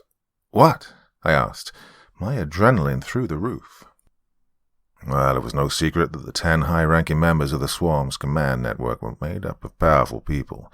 Senators, terrorists, CEOs, political figures, gang leaders, and satanic cult leaders. But what was withheld from the public were 2 things. 1, over 150 police officers across 5 states, from uniformed rookies all the way to a few police chiefs, all in bed with these guys, helping cover up murders, track down witnesses, and silence anyone who threatened to expose their bosses. Good God. I could barely believe my ears. What's the second? There weren't 10 shot callers. There were 11. The 11th figure was codenamed the Queen. I highly believe that she was the founding member, the one pulling the strings. She could have anyone in any organization, criminal or non-criminal, on this earth, snuffed out and never to be seen again, with nothing but a thumbs down. Oh, we were desperate to find her. If we could uncover the Queen, then the rest of the swarm would fall. And did you find her? I asked, eager to know. Him. We found him, yes. Took an undercover operation which took around 3 years and ultimately cost the life of the UCA, but yep, we did it. It was Henry Gibson. His words blew me apart. No fucking way. The director of the FBI was the leader of the swarm? Ex-director of the FBI, but yeah, unbelievable, isn't it? The President and the Attorney General both ruled that to protect public faith and also to protect a potential asset. So, Henry Gibson gave up the rest of the command network, and in return we faked his death for him. Even his family have no idea what he did. To them and the rest of the world, he died in a plane crash somewhere over Cuba. Or actually, he's in a secret facility off the coast of Costa Rica. It's a government supermax facility, a black site. So, officially it doesn't exist. But he's definitely there, under a new name. Gets to go out once a week to fish and swim. Lives better than most people in there anyway. He's set to be released in 2029 under a new alias, and will be set up somewhere far from the USA. Couldn't barely wrap my head around the huge piece of knowledge I'd just received.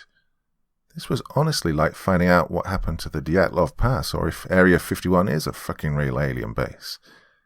Well, I just muttered a few words that evidenced my shock, such as shit and holy fuck. So you see, it might seem likely to you that cops did these girls, but I've learned to keep a very open mind. I bet, I answered facetiously, not really knowing what else to say. Oh, and Ruth. I know it goes without saying, but I'll take that to my grave, James, I assured him. I hope you do, because I think anyone who threatens to reveal that secret will be expendable, he warned me.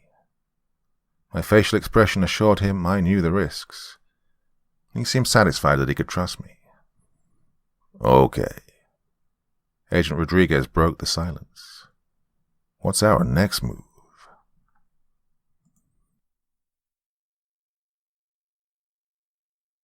Chapter 10. Over the next few days, I continued to help James get his alcohol abuse in check. We started to revisit each and every person who we questioned in regards to every murder. We thought that if there was a police officer involved, then the investigation may have been deliberately misled. Going through the evidence, we noticed that the details in the police reports regarding the murders of Juliet Knight, Maggie Darner, and Jessica Price were all quite brief in terms of detail compared to the other 5 victims.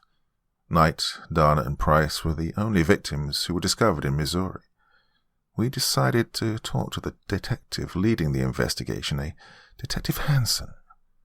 We called the KC police chief and requested a meeting with the detective in regards to those murders. An appointment was arranged for the next day. We planned to talk to the families of Darner and Price. We couldn't talk to the Knight family, they were all dead. So bright and early we got our stuff together and headed towards the KCPD depot. On our route to Lexington and Columbus, I turned to Agent Rodriguez, who looked a little on edge. "Everything okay?" I probed. He was resting his temples against his fingers and thumb, massaging them gently. My question caused him to stop and face me. "Oh, yeah," he half answered. "You sure?" I asked facetiously. "Yeah, I'm just feeling a bit dragged out. I don't know if it's the withdrawal or whatever, but the nightmares have started again." "Quince?" "Yeah," he answered, lifting his head up momentarily to show he was listening. "I'm honestly so proud of you. Keep this up and you should have detoxed in a day or 2. I smiled at him encouragingly, and he half smiled back. We walked into Kansas City PD and requested to see the officer in charge of the Knight, Darner, and Price murders, which, coincidentally, was the same person who'd heckled me at the briefing, Detective Mark Hansen. The desk sergeant told us to take a seat while he fetched Hansen. We sat down in the waiting room when something caught my eye, a jar half filled with coins and dollar bills on the front desk. It had a note on the front that I couldn't quite see from my vantage point, so I stood up and made my way around to take a look. The note read, "For the family of Officer Stevenson." My eyes widened and my throat clenched when I realized the significance of the name. I had no time to react before James came up behind me. "He's here, Ruth. Come on," he informed me gently over my shoulder. "James?" I prompted him with my eyes toward the jar and the notes. "What?" James asked, taking his gaze from me to the jar. I saw him as he read the notes. His gaze went from curiosity to concern. We shared a look, just as a voice yelled at us from across the room. "Can I help you guys or what?" Detective Hansen yelled, impatiently. James ushered us over to the detective, and we went into his office. Hansen sat down behind his desk in a chair that I thought looked a little too expensive for a state detective, but I let it go. "Miss Maddock, nice to see you again." There was an almost sarcastic tone to his greeting. "Oh, what can I help you guys with?" Hansen asked. Elbows rested on the arms of his chair, his fingers interlocked, a crabby expression plastered on his face. Clearly a busy man who didn't think much of us suited-up federal servants. James, who had either shaken off his crippling withdrawals or he was hiding them extremely well, leant forward in a confident manner. "We were just hoping you could tell us why the case reports on the murders of Juliet Knight, Maggie Darner, and Jessica Price don't have as much detail as the rest of the roadside slayings. 3 of the 8 murder victims in all these cases were assigned to you. Can you explain this to me? It's just I've gone through some of your other homicide casework in the past, and it's quite frankly excellent. No stone unturned. Plethora of information, you might say." Hansen scoffed and gave James an intimidating glare. "The case files had everything in them that needed to be. Causes of death, where the bodies were found, possible suspects, and so on." Well, you see, that's where I beg to differ. The reports on the other 5 victims, there were other suspects on the list. Abusive ex-boyfriends, Facebook stalkers, disgruntled clients, but, well, in these 3 reports, the only suspect is the elusive unsub, the roadside ripper. Did you not think it was worth investigating any other avenues? James quizzed further. Hansen chuckled at the implication he was either incompetent or corrupt. He leant forward to match James's demeanor, showing he wouldn't be intimidated. Those 3 murders, bar Bethany Matthews, were the most recent victims. By this point, we know this killer's M.O. Why waste time investigating other avenues when it's obviously the killer was expanding his territory? Coroner confirmed the methods of torture and death were the same as the other roadside victims. Violently tortured, reproductive organs mutilated, and then either died from blood loss or strangulation. Textbook M.O. of our resident serial killer. Now, if that's all, I have a killer to catch. Hansen stood upright in a huff, inviting us to leave by showing us the direction of the door. We both nodded and accepted the invite. So are we, Detective. We want to catch whoever's doing this. We just wanted all the information possible to make that happen. I understand why you have tunnel vision on this, but, well, it may be worth speaking to some of the victims' families. They could perhaps shed some light on if they knew who matches our profile. Well, the last killer I investigated, I caught when he made the mistake of killing someone that he knew, I explained diplomatically. Hansen hung his head and nodded gently. Adams and Mellor. There'll forever be stains on the badge. I understand now why feds are suspicious of cops, especially from around these parts. But believe me, Miss Maddock, we're not the enemy, Hansen stated, genuinely. I gave him a smile. I know. We're sorry for making you feel threatened, James added. Oh, I'm sorry for being defensive. It's been tough recently. We recently had a vet commit suicide because one of the victims was his daughter. Then 2 days ago, a rookie went the same way after Bethany Matthews basically died in his arms. Everyone's a little distracted, Hansen confessed. Stevenson didn't look shaken by the Matthew murder, but I wouldn't have flagged him as a suicide risk. Oh, I'm sorry to hear. Well, in that case, you focus on the Matthews case. We'll go chat to some of the families from the Price and Knight cases. We'll let you know if we find anything, I said, trying to sound supportive. Hansen stared at us for a few seconds, presumably trying to weigh up if we were being helpful or patronizing. Tell you what, wait here. Help yourself to tea, coffee. I'll go get a list of known associates of those victims. Numbers, addresses. Call it a peace offering, he offered, holding his palms out and shrugging his shoulders. Oh, thank you, Detective. That sounds great. James accepted. Hansen left the room, and me and James took him up on his offer of a hot beverage. What do you think? I asked, wanting James's opinion on Hansen. Well, hard to tell. No cop likes having their work ethic or morals brought into question, but if this killer is a cop, it's highly likely someone with a marked car, like a patrol officer. Someone who can pull people over or approach them without concerning them. Detective doesn't make sense. That if it's even a cop. A pig could have meant anything. Why not write cop? James let his train of thought run away with him for a little while. Well, I guess we'll see what we find out from our inquiries with the And the office door swung open, cutting me off mid-sentence. So here's a list of the victims' home addresses, relatives, known romantic connections. Hope this helps. Hey, keep me in the loop, yeah? Hansen said, handing the paper to James. James shook his hand and smiled in appreciation. I mimicked the gesture and assured him we'd be in touch. We left the station and climbed into our car and set off to the first address. We headed over to the Kansas City state border into Missouri and made our way up to Lexington. It took us just under an hour to reach the family home of Maggie Darner. The area had quite a vibe to it. Nothing much happened in this quiet town, but the dumping of Maggie Darner's heavily mutilated body on the side of Highway 24 was clearly the worst thing to ever happen around these parts. We pulled the car up outside the grey wooden townhouse, climbed out, making sure we had our IDs handy. We walked up the garden path, which had a slight incline to the front porch. James tapped politely but firmly on the screen door and awaited an answer. We were just about to leave when a man, who'd probably just passed the status of middle-aged, answered the door. "Can I help you?"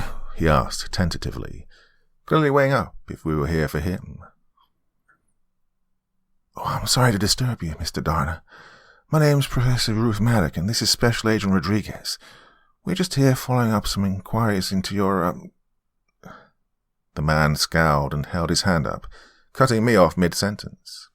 I was getting sick of that happening, in all honesty. I think there's been some sort of clerical error. Darners haven't lived here for nearly a year now. And we bought this place from them, as they were moving to Grandview, if I remember correctly. Something about father, new job. I can't remember the specific details. Terrible news about their daughter. Terrible, the man said, arms folded, shaking his head as he stared at the floor panels of his white porch. James and I shared a confused look. James then turned to the man. Yeah, sorry, our records department can sometimes forget to delete these old addresses, and then this happens. Can't get the staff, can you? James joked. So, you don't know the forwarding address then? Oh, we did, but we got rid of the paperwork during the last spring clean. Anyway, after their daughter turned up just outside the town on 24, we assumed they moved back, the man speculated. We didn't know how to answer the man's theory. We were totally in the dark, so we simply nodded in agreement. Well, thanks for your time, Mr. Evans. Tony Evans. Well, Mr. Evans, please take my card. If you happen to come across anything regarding the Darner family or their current whereabouts, James requested, handing the man his card. The man examined it and put it in his pocket. Well, holy cow. Not every day you get to meet a famous FBI agent, the man exclaimed, and James grimaced. It is you, isn't it? We saw you on that Netflix documentary that came out a couple of years ago. We loved it. Inside the Hive. Hey, is it true that the undercover officer had his cover blown and he had his nuts cracked with a claw hammer? Was that just for dramatized entertainment? The man asked, genuinely intrigued. I stared at James, a little taken aback. It's, true. Clayton was a good agent, instrumental in gathering the evidence we needed. Did not deserve what happened, James said, sheepishly. The man made a religious gesture by tapping the 4 points of the cross on his body and head.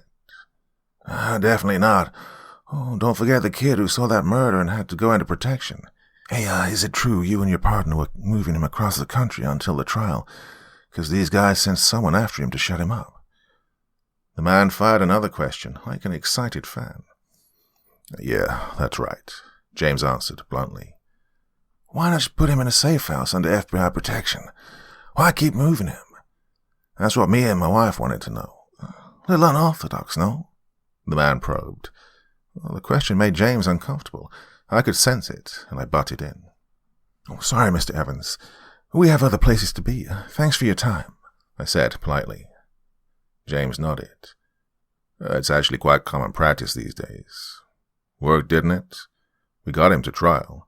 Well, thanks for your time, Mr. Evans, James said as he walked off the porch. Goodbye, the man yelled. Wait till Bernie hears about this, we heard the man celebrate to himself as he re-entered the house. We climbed in the car and set off towards the address we had for the Price home. As we were driving, I turned to James. Netflix, huh? I asked him with a smirk, which James returned. Yeah, they were becoming loads of internet detectives on Reddit, looking into the swarm and their command network, digging up info, trying to find out who the real top boss was. Because we were hiding Henry Gifford's involvement, we needed a way to get in front of it. A Netflix documentary was made. The FBI were sort of a secret producer. We included the undercover operation, some of the witnesses, the 10 commanding entities in the swarm.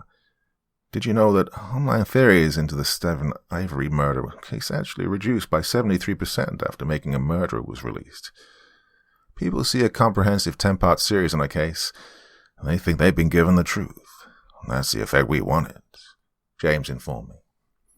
Makes sense. Okay, one more thing. Go on. Why did you lie to the guy and say it's normal to move witnesses continuously? Because as far as I'm aware, it isn't.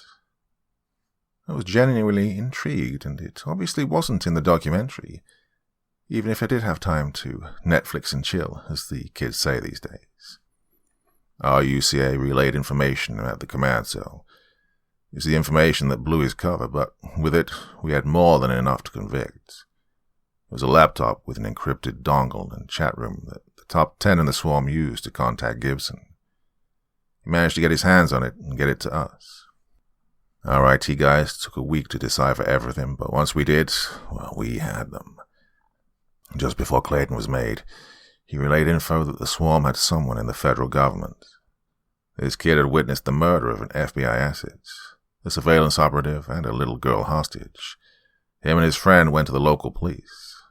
They killed his friend, and they were dirty, too. The swarm's reach was clearly wide and vast. We managed to get to him before the swarm's hitmen did. We kept him and his family safe and moving. Until we knew if we had the snake in our ranks, we couldn't risk putting him in a federal safe house. And we were right to. Gibson all along. Well, at least it's over now, I said, optimistically. James nodded, but didn't say a word. We arrived in Holden, again in just under an hour. Very similar town to Lexington, quiet and rural. Price's body was dumped around 20 minutes away, just outside Columbus on Highway 50. Again, brutally raped, tortured, and eventually, mercifully killed. Another silent neighborhood where a tumbleweed wouldn't have looked out of place. We approached the door. The garden looked unkempt, paint peeling, and the panel door was barely hanging on. James even knocked on the side of the house, afraid he'd finish the door off. No answer. He tried again, this time louder, but nothing. Eventually I tried one more time, as loud as I could while screaming, "Mr. and Mrs. Price, this is the FBI. It's about your daughter." Well, James gave me a confused look, questioning if that was necessary. I didn't want another wasted journey. However, it was looking like that was the way it was going, except just as we were retreating to the car, a voice began yelling at us from down the street. Hey, wait! Don't leave!" A young teen began yelling as she hurried towards us, pushing a pram in tow. This girl was no older than 20. She'd have been Jessica's age, or thereabouts. Can we help you?" I asked. "You're about Jessica, right?" she asked, the baby cooing in its bed from all the commotion. She shushed him back to sleep as I confirmed who we were. "You found that little cunt who did it yet?" she demanded to know. A little taken back by her language and directness, James needed a second to think of what he needed to say. Sorry, who are you?" he asked. "Mary White, Jessica's best friend. You found the bastard that cut my girl, then." Her southern twang was powerful. Inquiries are still ongoing," James said, officially. "That means fucking no, then, don't it?" the girl said, rolling her eyes. "I made hundreds of phone calls to your tip line telling about her new boyfriend, but no one ever wanted to know," she added. Me and James, our eyes widened in unison. We both turned to the girl. "Sorry, what boyfriend?" James asked. She said he was from the city. I never trusted him. He was nice looking and everything, but he just had something about him that I didn't trust," the girl confided. "Was this guy at the funeral?" James inquired. "Hell no, he weren't." "Now, what'd that tell you, huh?" she asked, hands on hips. "Well, that is odd," I confessed. "What did this guy look like?" James asked. 6 foot, mid to late 20s, black, slick back hair. Looked like he had a bit of something else in him. Hispanic, maybe. I don't know. Nice skin, deep brown eyes, good teeth. Like I said, real good looking." The girl described literally the opposite of Detective Hansen. "Okay, we'll look into it. Here, take this. Call me if you ever see this guy again, but don't approach him, not until we can verify who he is." "Did she say if this guy had a name?" James asked, finishing his notes and handing the girl another card. "Pablo. Didn't say if he had a last name. Guy had money, though. Always picked her up in a flash car. Asked me if I wanted to come with, but I had to watch this one," she explained, gesturing towards her baby. "You know where Mr. Price is, or Mrs. Price?" I asked, gesturing towards the house we just visited. "Mrs. Price, yeah. Shortly after Jess was born, she got the cancer," she informed us. "And Mr. Price?" James asked. "He's dead, too." "What? How?" I probed. "He was always into the needle, but he got clean around a year ago. This business must have set him off, 'cause cops found him OD'd in his bed, needle in his arm. Enough heroin to kill a horse, apparently. Oh, jeez, I exclaimed. Yeah, he did go a little crazy, though. He was always complaining that the police weren't doing their job and not following up leads on Pablo. Guess the stress just got to him in the end, Mary speculated. Well, thank you. You've been really helpful, James concluded. Mary slipped the card in her bra, and she retreated with her baby. We climbed back in the car and set off back towards Kansas. Chapter 11. Why wasn't any of this in the file? The Downers move away. That could be an admin issue, easily explained. But the fact that Jessica Price's father and her friend made multiple inquiries about a mysterious boyfriend and there's nothing in here about it, oh, that's weird. Then, not to mention, nothing about the father's death.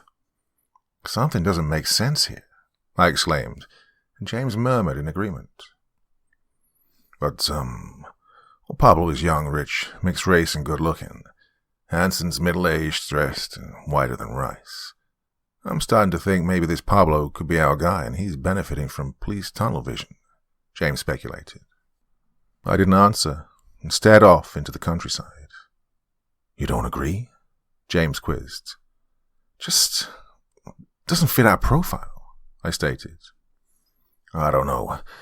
I bet there's not many young damsels in distress who wouldn't get into a flash car with a handsome stranger these days. Do you? James probed. No, I guess not, I conceded. Besides, his appearance fits the DNA profile. And you said he'd be young, James added. A brief silence passed before I suddenly piped up with something on my mind. I just think it can't be coincidental that the two victims we've inquired about today have a connection to Kansas City. Like, why did the killer dump Maggie Donna outside our old town when she just moved to the city? Our guy lives and hunts in the country, not the city. Something just isn't adding up. We're missing something, James. I know it, I assured myself as much as I did James. James began to nod gently. Well, let's get some answers, he said, pulling out his cell phone and dialing a number. He held the phone to his ear, and he kept his eyes on the road. Hi, can you put me through to Detective Hanson? Tell him it's Agent Rodriguez, he said in a stern voice. A few brief moments passed before someone picked up the phone again. Oh, hi, Detective. Listen, we chased up those leads you gave us, but they were dead ends, although we were told by a neighbor that the Donna family had moved to Kansas City. Could you make some calls and find an address for me? We really think it'll be worth speaking to them. A few more moments passed while James listened to the response from Hanson. He just simply nodded along to whatever he was saying. Don't worry about it. Thank you. I appreciate that. Look forward to it. All right, I'll be in touch tomorrow when we've spoken to them. Yep, you too, he said, hanging up the call and then putting the phone back on its charging dock. So, what did he say? I asked. He apologized for wasting our time. Says he's been too busy to chase up the family. He'll find a current address and text it to me later tonight, James informed me. You didn't mention Mary White or Pablo. You're not convinced about him, are you? I asked with a smirk. Well, ask me that again after tomorrow. We arrived back at our motel a few hours later. It was dark by then. Me and James were walking to our rooms when the text came in. Hanson sent us an address just outside Ottawa, Kansas, a little town called Homewood. We'd head there tomorrow. As we reached our rooms, we lingered outside for a moment to review the day, so to speak. James eyed me intensely.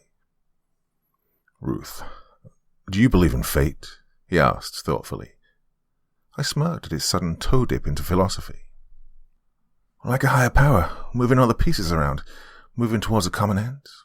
No, I've seen too much violence and chaos in this world to know that there's no such thing. We're all put here, and we just do the best we can with what's given, I answered, honestly. James seemed to be struggling with something. He could barely look me in the eye.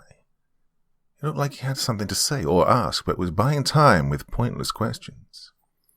Well, I didn't either, but I think things are put your way, and then they're, well, You need to look out for it. I've been struggling with this for a few days, but after seeing how quickly things can be snatched away from us, I've decided to believe in fate."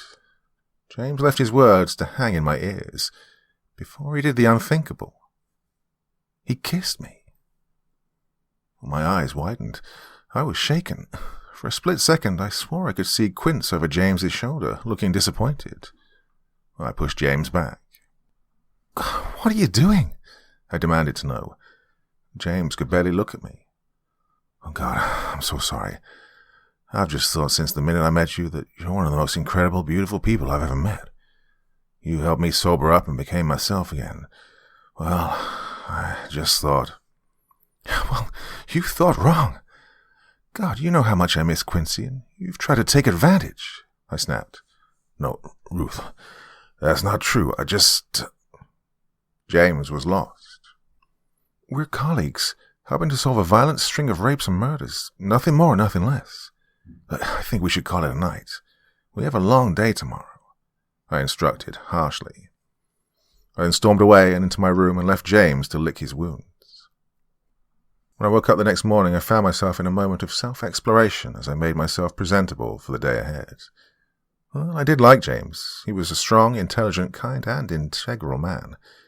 He was easy to look at, too. I think I reacted the way I did because I felt guilty that it was only a few months back I had feelings for James's friend. And had he not been murdered by the psycho that I helped escape from prison, well, we'd potentially have a future. I was extremely harsh on James. I decided to go speak to him. I left my room and made my way down to the local coffee shop. I grabbed James's favorite latte and a croissant to go with it, a peace offering. I retrieved it at the motel and knocked on his door, optimistic about where this talk could go. Well, I was smiling to myself, but that didn't last long. James wasn't answering the door. I began to get worried, so I went to the front desk and requested a spare key. Well, they were happy to oblige, given that they'd seen us together. I went back to the room and inserted the key. I opened the door, and my heart sank at what I found. I drove towards Homewood, expecting to be there within an hour. Traffic depending, of course. I was upset, disappointed, and most of all, furious, with James, but also myself. I found James face down on the bed, almost comatose, with 5 large empty bottles of whiskey, bourbon, and vodka scattered around his room. I tidied up, placed him in the recovery position so that he didn't choke in case he vomited again, and I left a note, telling him that when he wakes up, to please resist the temptation to repeat his antics, and that I would speak to him later. I hated him for relapsing because I knew he was better and stronger than that, but I also hated myself because, well, I knew on some level I was to blame. I was around 35 minutes into my journey when Mike came across something that made my brow lower. In the road there was a car, parked diagonally across both lanes. The hood of the car was facing in the direction that I was travelling, and the hood was popped. It was hard to tell until I pulled up around 50 yards from the stationary vehicle that someone was under the hood attempting to fix the issue. I climbed out and began walking over to the car. I squinted my eyes through the gap between the car's hood and the windscreen, as well as where the hood was propped up. The man was wearing all black from what I could tell. There was something off, though. Like, why was the car across the 2 lanes? I could understand if the vehicle had been in a collision, but it looked pristine. "Hey, is everything okay? Do you need me to call someone?" I yelled out to the man. Nothing. I began to feel extremely wary about the situation I was in. And then my suspicions were confirmed when I heard something behind me. An engine.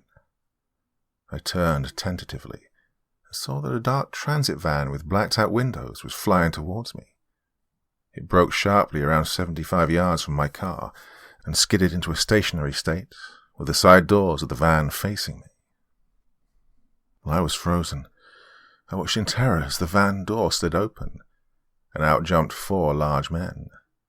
They were all wearing dark combat gear and bomber jackets. Their faces were covered by black balaclavas, and they were rushing towards me. The most alarming thing about them were the weapons they were carrying. Two had pistols with silencers. One had a baseball bat, and the other was carrying a mallet. I instinctually turned and began to run towards the man with the broken-down car, completely forgetting how weird he was in his own right. That's when I saw the man had now come out from behind the hood of the vehicle, and he was walking towards me. He was also wearing a balaclava, and he was carrying a claw hammer. My eyes widened, and not even my La Prairie skin caviar could hide how pale I went in that moment. My adrenaline surged into my veins, and my fight-or-flight response began to toy with which way to go. As the man who was under the hood got close, my body finally made up its mind, and I fled back to the car, stumbling and tripping as I tried to sprint in my heels. I managed to get to the car before the men reached me. I got to the door and flung it open. I fumbled in my pockets, desperately trying to find the keys, my only lifeline. When my pockets turned up nothing but a half-pack of gum and a lipstick pen, my heart dropped. I turned to the group of masked assailants, insidiously cantering towards me. I turned to the left and saw the lone man standing still. Through his mask I could see he was smiling, almost chuckling. His gaze fell to the floor and he got down on one knee. He rose from the ground seconds later, holding in his hand the keys to James's car. I was frozen again. The only movement from myself was my head snapping from left to right, watching as the men continued to close in from both sides. When suddenly, I was hit with an intense sense of clarity. This was a federal agent's car. I quickly lunged under the seats and began to tap my hands around, searching for a weapon. James was on administrative leave and had to surrender his FBI-issued pistol, but I would bet my life, essentially I was, that he still carried an emergency gun. And I was right. There, taped to the bottom of the passenger side seat, was a Glock. I ripped it from its adhesive holster and quickly pulled out the magazine. I wasn't sure how many bullets were in. I didn't have time to find out, but it felt heavy. There were enough to take some of these fuckers with me, and at the very least, I only needed one bullet to not give them the satisfaction of putting me through something horrible. The man who had the keys to the vehicle was just outside the window. He ripped open the door and lunged inside the car and grabbed me by the hair and started to drag me out of the car. Oh, I pulled so hard I was out of the vehicle in 3 forceful tugs on my blood-red curls. My back and head hit the tarmac so hard that as he stood over me with the hammer, he was merely a black blur and nothing more. He raised the hammer above his head and was just about to bring it down on me when I raised my arm and pulled the trigger. His brains exploded and the contents of his skull membrane sprayed all over my face, clothes, and the side of James's car. I dragged myself to my feet, still in a haze from my ordeal thus far. Then, without warning, the passenger side window exploded outwards, glass slicing my face as it came into contact with my skin. I considered myself lucky, however, as it was a bullet that had caused it, probably that had missed me by no more than a couple of inches. I dropped down to the floor, taking cover from more bullets that burst the other window and begun to rain into the metal chassis of the car. I crawled and pushed my back up against the back tire to provide more cover, and that's when I saw it. Underneath the rim of the tire, stuck to the underside of the car, was a magnetic GPS tracker. I looked down at the last piece of the puzzle. I'd wondered how these men had found me. Hansen had put this on our car, no doubt, when he was putting those addresses together for us. When we'd confronted him and requested that he give us an updated address for the Darmans. Clearly he knew we were getting too close to the truth. He gave us an address in the middle of nowhere, and the tracker allowed these men to see when we were getting close. "Where's the other one? They said there'd be a man too. We need both," one of the men said to the others, indicating they were just on the other side of the car. "Don't bitch. Take her alive. Use her to lure him out here. Easy save," one of the men replied. "Pablo said we can do what we want with her if we take her breathing, and I want some time with that," one of the men whispered menacingly. "Hey, you get in line," another snapped back under his breath. I needed to act fast. "Oh, miss, come out and put the gun down. There's nowhere to go now. No one's coming to help you, the first man instructed. I assumed he was the leader of this pack. I took a deep breath and prayed. I rolled around and fell on my side. I aimed the pistol under the car at one of the men's feet. I pulled the trigger and watched the flesh and bone of his ankle burst into a puff of red mist and smoke. He screamed in agony and fell onto his back. I aimed once again, and this time I put one right in his neck. The others began to fan out, not wanting their feet to be blown off too. I quickly reached through the open car door, the blood of the first man still dripping on the back of my neck as I reached in. I grabbed my bag that had my phone inside. I fired a couple of shots at the men, causing them to duck behind what cover they could find, and I fled towards the car that originally blocked the road. James's car was useless now. It was shot to shit and the tires on the other side were full of bullets. But I was hoping the first man had left the keys in the ignition, perhaps wanting a quick getaway from the scene after I was dragged into the van by the others. I left my heels this time. Running barefoot, the red-hot tarmac scorching the soles of my feet was the least of my problems. I managed to reach the vehicle just as an errant bullet struck the corner of the propped hood, no more than a centimetre from the back of my head. I jumped into cover and opened the passenger side door. I looked inside, and the shred of hope that I had left my body. The men were now hiding behind James's car, taking cover. I could see the top of their ski masks from my vantage point. One of them poked his head out to survey the situation. I took aim at him and pulled the trigger. The gun clicked. I pulled the trigger again, and it clicked once more. The man must have been able to sense my horror by the look on my face, as I looked at the empty gun in pure dismay. I heard the man begin to snigger at my now obvious predicament. He informed the others it was safe to come out. And the men stood up.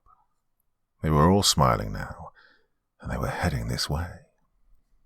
I quickly pulled out my phone and checked if I had a signal. No such luck. And the men were getting ever closer. I held the phone in the air, desperately trying to find some sort of signal off the car's antenna. Just when the men were around 25 yards away from me, I got one bar. I quickly pulled up James and pressed call. It went straight to voicemail. I didn't have time to redial 911, so just before the men grabbed me, I rambled out what I could. James, I'm on Old Highway 50. I know who killed those girls. They're here, and they're about to take me. Before I could relay anything about Hanson, one of the men ran around the car and knocked me to the ground. He stamped on the phone hard. I watched as the pieces of plastic shards and electric components exploded across the road. And I knew in that moment I was dead. My body gave an almost involuntary response of letting out a loud, piercing scream before I shot to my knees and began running. I was quickly caught by two of the men. "Oh, baby, where do you think you're going? The only place you're going is to take us to your partner. It's a long drive, so I think we can have some fun on the way." One of them snarled at me and let out a cackle. They began to drag me, kicking and screaming towards the van, whilst the other man ran ahead and jumped into the driver's side door. They opened the van door and violently threw me inside. One of the men reached inside and grabbed a jerry can. He handed it off to the other man and instructed him to torch the leftovers. The hulkish thug nodded his head and jogged over to James's car. With almost minimal effort, he threw the bodies of his fallen associates into the back seat of James's vehicle and doused it in gasoline. He postured up, attempting to strike a match from his pocket. As he did this, the driver made a call. We've got her. You can take down the roadblock now. We need to find the Fed. Now, we'll meet you at the... But his sentence was cut short by the sound of a rifle firing. We all turned to see where it had come from. We were greeted by the sight of the man with the jerry can, stood there, matches still in hand. Except his head was smashed like a watermelon. He hung for a few seconds before crumbling into a heap. This allowed us to see that there was a man resting a rifle on the back end of the decoy vehicle. A few seconds passed, and another gunshot sound pierced the quiet country air. A hole blew in the side of the man guarding me, and he bent over in pain.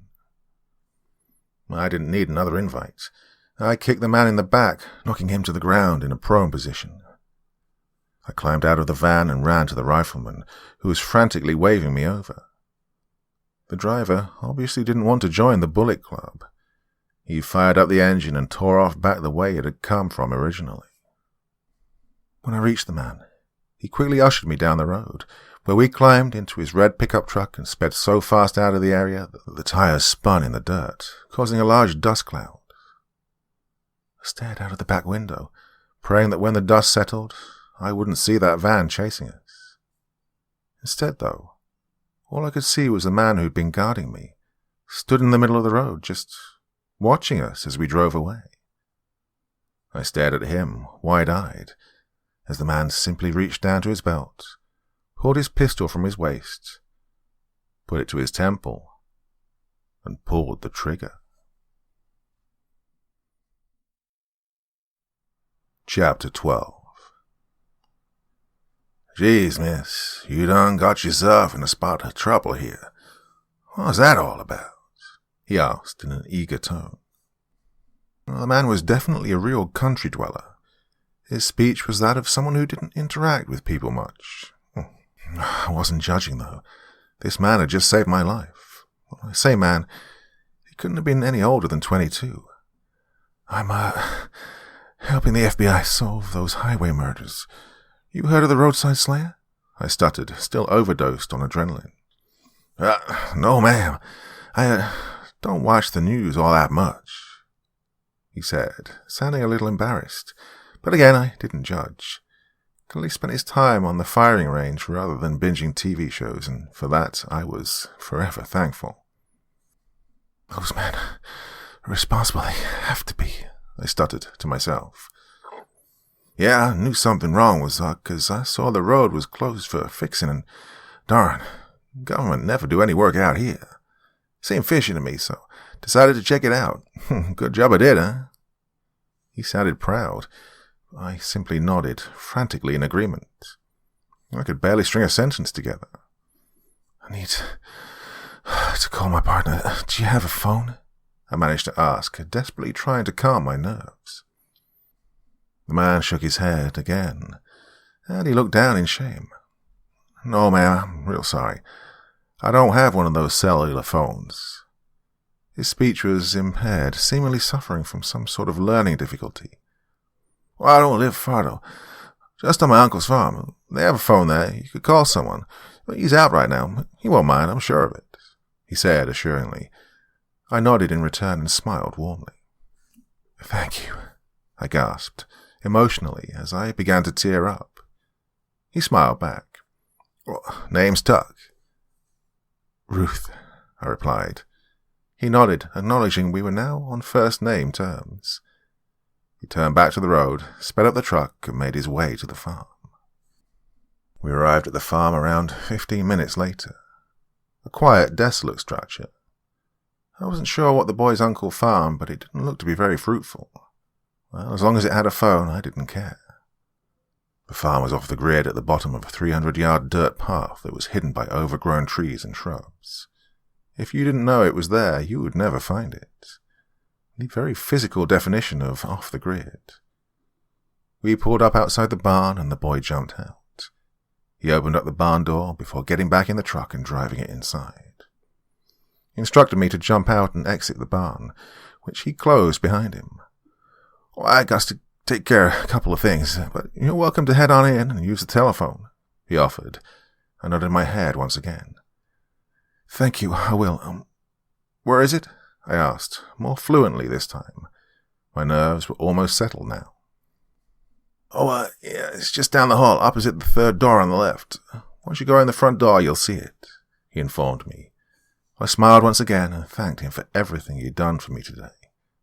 "Don't mention it, ma'am. And relax, those bad men can't hurt you now," Tuck assured me. He made his way around the back of the barn whilst I headed to the front door of the ranch house, which was just adjacent to the barn. I walked up the porch steps and pulled back the screen door protector. The springs needed a good oil job, and the noise went right through me. I pushed through into the house and made my way down the hall as directed. The landline phone sat on a table opposite the third door on the left, just as he said. I found myself jogging over to it eagerly. I didn't know James's number off by heart, so I simply dialed 911. The phone rang twice before the operator picked up. "Hello? Do you require police, fire, or ambulance?" Police, please," I replied. "One moment," the operator said. A brief pause followed before the call was connected. "Yeah, hello? Kansas State..." The call cut off. I tapped the receiver a few times, but it was useless. There was no dial tone. It was then I heard someone approaching the house. The fear was back. Shit, they'd found us. I frantically started to look around for somewhere to hide. I quickly scanned the house, not having time to run, as I could now see a masked figure in dark clothing. I could see through the stained glass in the front door that he was approaching the house. I grabbed the first doorknob I could find, turned and flung it open. I dived inside and closed it behind me without seeing what I was entering. I crouched down and tried to stay quiet. It was pitch black, so I assumed it was a closet or a broom cupboard of some fashion. I stayed quiet, hearing the man enter the house, the springs being a dead giveaway. I was trying to control my breathing, but the horrible smell coming from behind me was revolting. I turned quietly and put my hands out and felt around, and I discovered that I wasn't in a closet. I was in a basement. Without warning, the door was ripped open. I snapped my head around and looked up at the man. What I saw was the most insidious thing I'd ever seen in my entire career as a criminal psychologist. Stood there was the boy, Tuck. I recognized his black fleece jacket that he was wearing earlier, along with his ripped jeans and boots. But there was one change to his appearance. He was wearing the head of a pig. Well, I don't know if it was my body screaming that I couldn't take any more adrenaline, or I just couldn't comprehend the horror in front of me. But I went light-headed and fell backwards. I tumbled down a single flight of wooden stairs until I struck the cold concrete at the bottom. Tuck began to slowly and methodically walk down the steps. Whilst I rolled around, groaning in my blunt agony, I saw what was causing the smell. In the middle of the basement sat a chair, a simple metal chair that was covered in bits of flesh, some fresh, some rotting, and the chair and the floor surrounding it was soaked in blood, wet and dried. Next to the chair there was another simple metal desk. On it lay tools, pliers, bolt cutters, hacksaws, files, clamps, knives, hammers. There was also a collection of vile sex paraphernalia. These were also caked in red and brown. In the corner was a mattress. I don't need to repeat myself again in telling you what it was covered in, amongst other stains too. I began to cry as Tuck reached the bottom of the stairs. It was useless getting a weapon from the desk. That would almost certainly seal my death. The biggest cause of women's stabbings in home invasions is them grabbing a knife from the kitchen. Men are significantly bigger and stronger than the average woman. Short-range weapons are usually easily disarmed from the woman and end up being used on them instead. And the best thing to do is run or hide. The only problem was I could do neither. Tuck pulled back his fist and snapped it forward. It went black so fast, I didn't even feel it.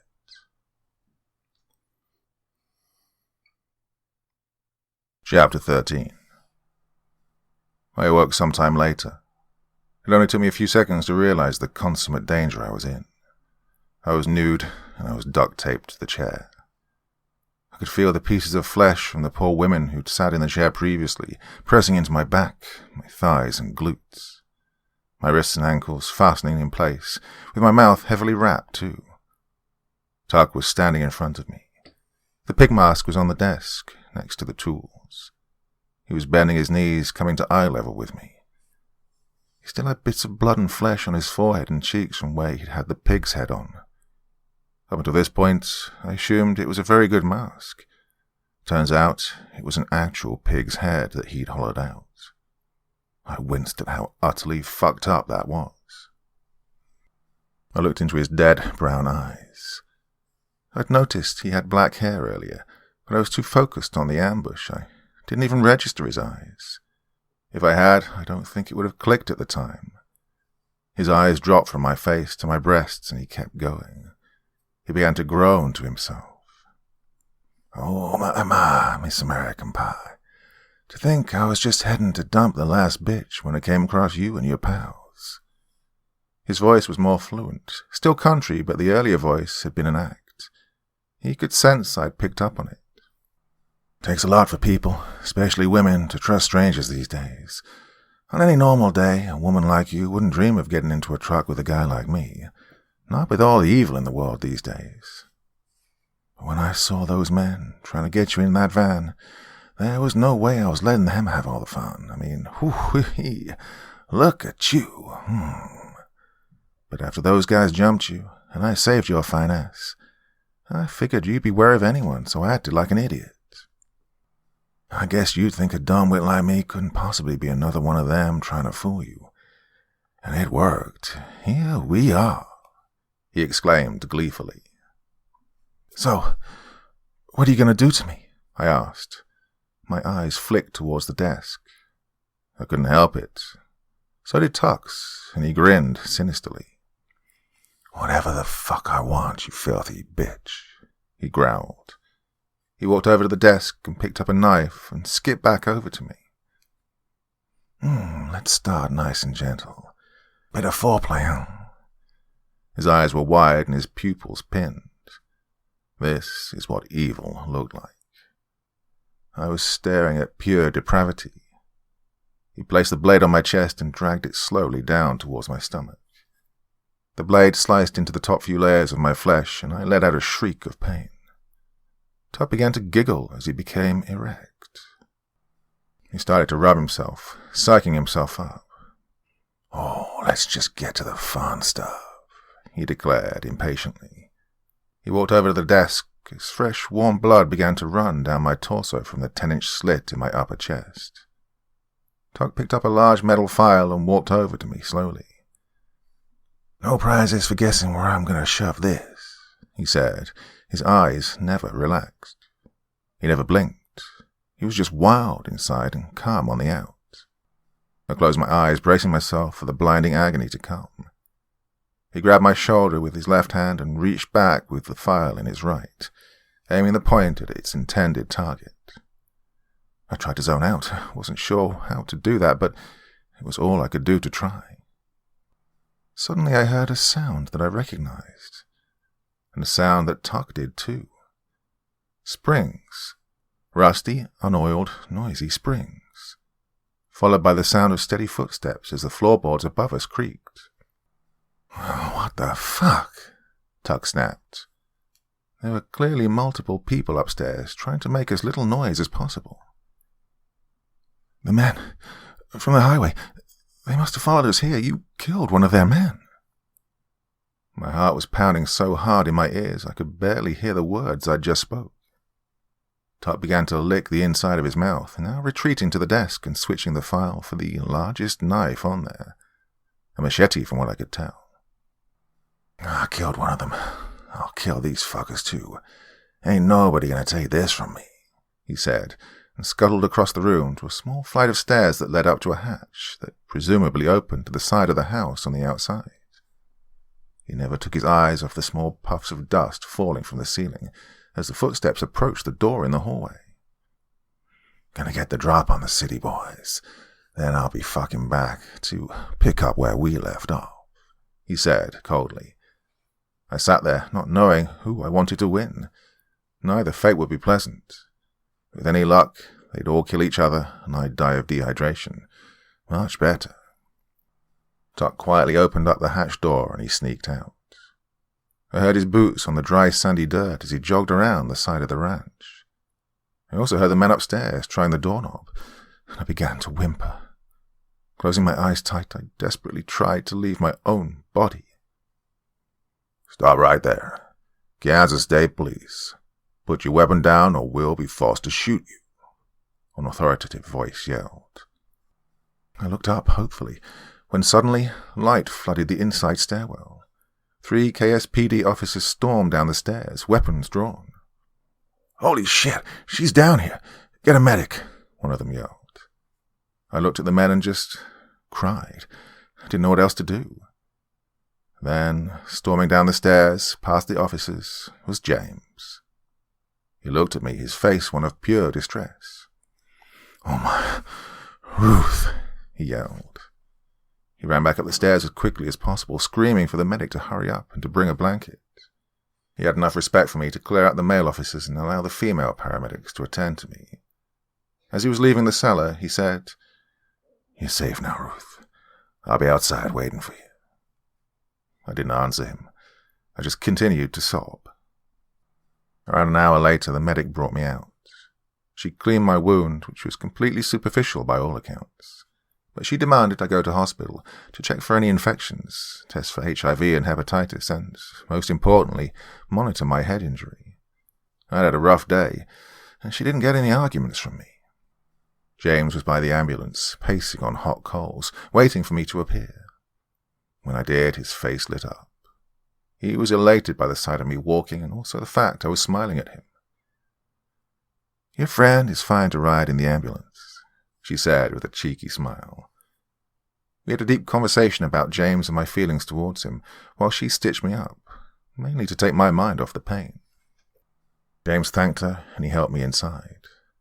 I laid back on the stretcher while another EMT monitored my blood pressure and vitals. James held my hand and looked down at me. He was holding back tears, I could tell. "Well, you look like shit," I joked, attempting to lighten the mood, and James chuckled. "One day at a time, just like you said," he replied, and I smiled. "Ruth, I'm so sorry. I let you down. I should have been there. I should have—" But I cut him off. "If you were there, we'd both be dead. The only reason Tuck saved me is because he wanted me to himself. Hansen set us up. He's—" James cut me off now. "I know. We found the car and the tracker. The fact Maggie Donna's parents lived nowhere near Homewood and the tracker of the car, well, it was enough to convince the police chief that Hansen was dirty. They searched his office while he was out on a case. They found a burner phone in a secret compartment in his desk drawer. It wasn't linked to anything, but it was enough to get a warrant to search his personal vehicle and his home. There they found money in his attic, over 12 burners, one of which made a call to a phone we found on one of the bodies that were in my car.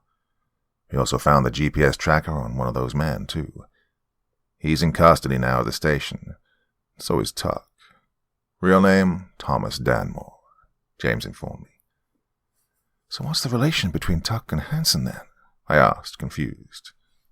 "There isn't one that we know of.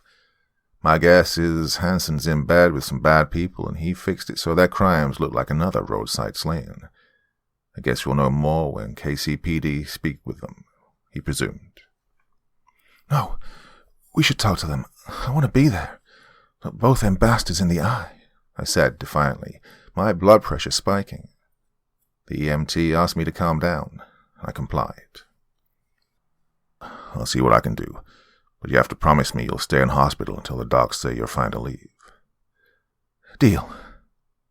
James smiled. He turned and looked out of the window.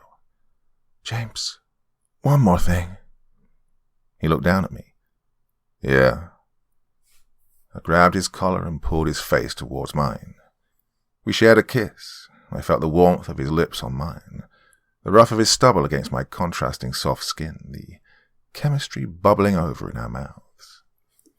We parted. His eyes remained closed for a few seconds, wondering where on earth that had come from. He opened them and eyed me curiously. "Oh, I'm sorry. I wanted to kiss you the other night, but I guess I was angry that I wanted to. I still felt guilty about Quince. I took that out on you. If I hadn't, then you wouldn't have relapsed," I said, genuinely. James shook his head. You don't know that. You can't blame yourself. I should have been stronger. Besides, like you said, it all worked out for the best. We'd be likely rolled up in a rug somewhere if we were both there, James speculated. I took a moment to think. Last night you asked me if I believed in fate. I said no, but after today, I'm a believer. The chances of how today panned out, well, I'd like to see the bookmaker's odds on that. Yeah, I know. It's not even the craziest part. When I woke up, I read your note and charged my phone. First thing I saw was your voicemail. As soon as I heard that, I called a friend and got them to trace the call. They saw the call pinged off a cell tower around 2 miles from where we found the ambush site. As I was waiting for the police to pick me up, I got another call. This was from an officer who was in that briefing you gave. They'd found a number of traffic cams where they saw a red 4x4 pickup leaving the scene of the Connie Matthews site. They tracked it traveling down Dwight E. Eisenhower Highway, where the sighting stopped after the E600 turnoff. That's the road that heads down to Clinton Lake. Divers have been searching that lake for the past few days. This morning they found 3 bodies. 2 of them are male and a female, who've been missing for nearly 5 years. The other body they found was a highly decayed Jane Doe, but early DNA testing indicates the girl was between 19 and 21 when she died. She had a lot of injuries consistent with multiple acts of blunt force trauma, wrapped up in a tarp with a hammer. The DNA on the hammer matched the DNA of the Jane. However, that body was far too old to fit Danmore's timeline. But upon forensic examination of the other 2 bodies, well, those findings were heavily significant.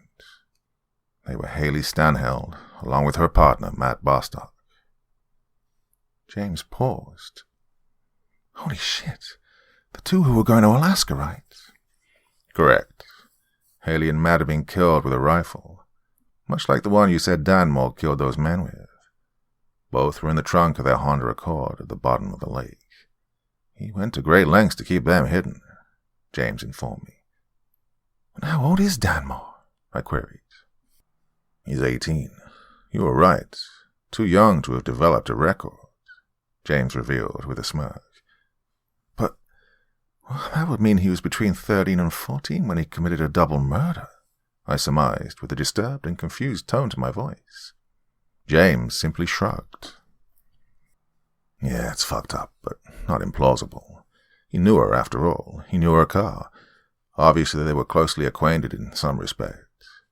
He could have found out her schedule, snuck out of the home, and followed her and her partner. After all, it was only a short drive from Clinton Lake to the home. Maybe he snuck into the back seat while they were out on a quiet road. In terms of the murder, he would have needed strength or power to kill the 2 adults, hence he used a rifle. Ballistics reports show the bodies were in the trunk when they were shot, so I bet Danmore forced them in at gunpoint to make disposing of them much easier. All he had to do was shoot them, close the trunk, and push the car into the lake. And as for his age, well, Robert Cassidy killed his first victim at the age of 12. If these people are pushed earlier, then, well, they snap earlier. Just the way it is, unfortunately, James stated with somber. Do you think Haley was the one who abused him? That's why he killed her? I asked. It makes sense, wouldn't it? Took a lot of premeditation and planning to execute the murder. Obviously needed a lot of hate for the motivation. I guess we'll find out when he talks. I nodded along at James's comments. So, who do I have to thank for me being alive? I asked. Officer Sarah Wilson. She found you fascinating.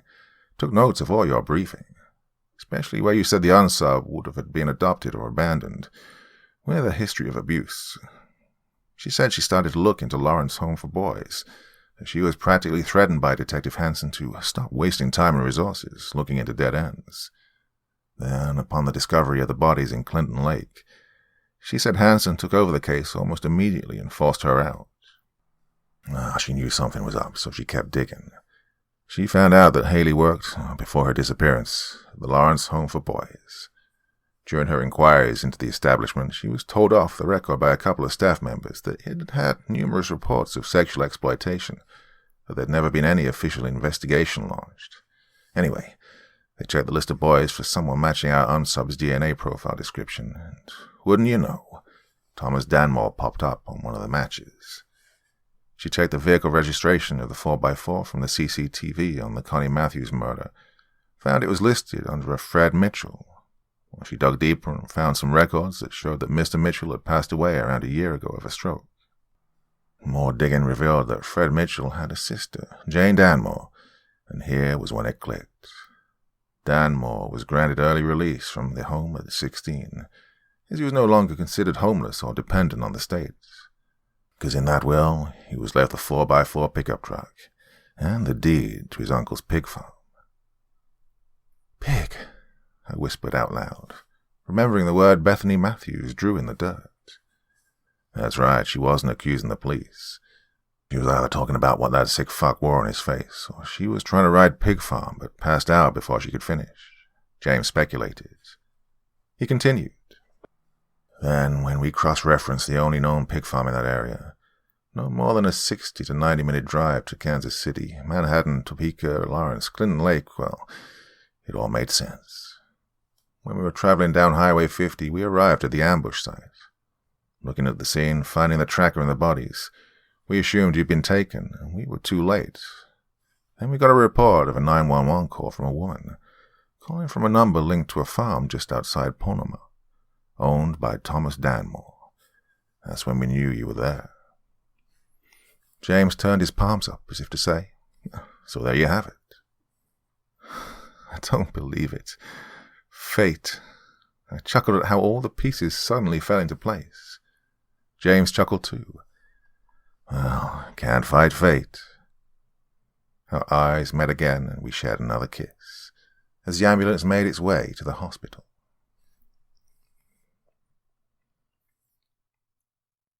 Chapter 14. 3 days had passed. I'd been given a clean bill of health for the doctors and sent home with a few stitches and some kick-ass painkillers. Myself and James were due to head back to Colorado and Texas respectively in one day.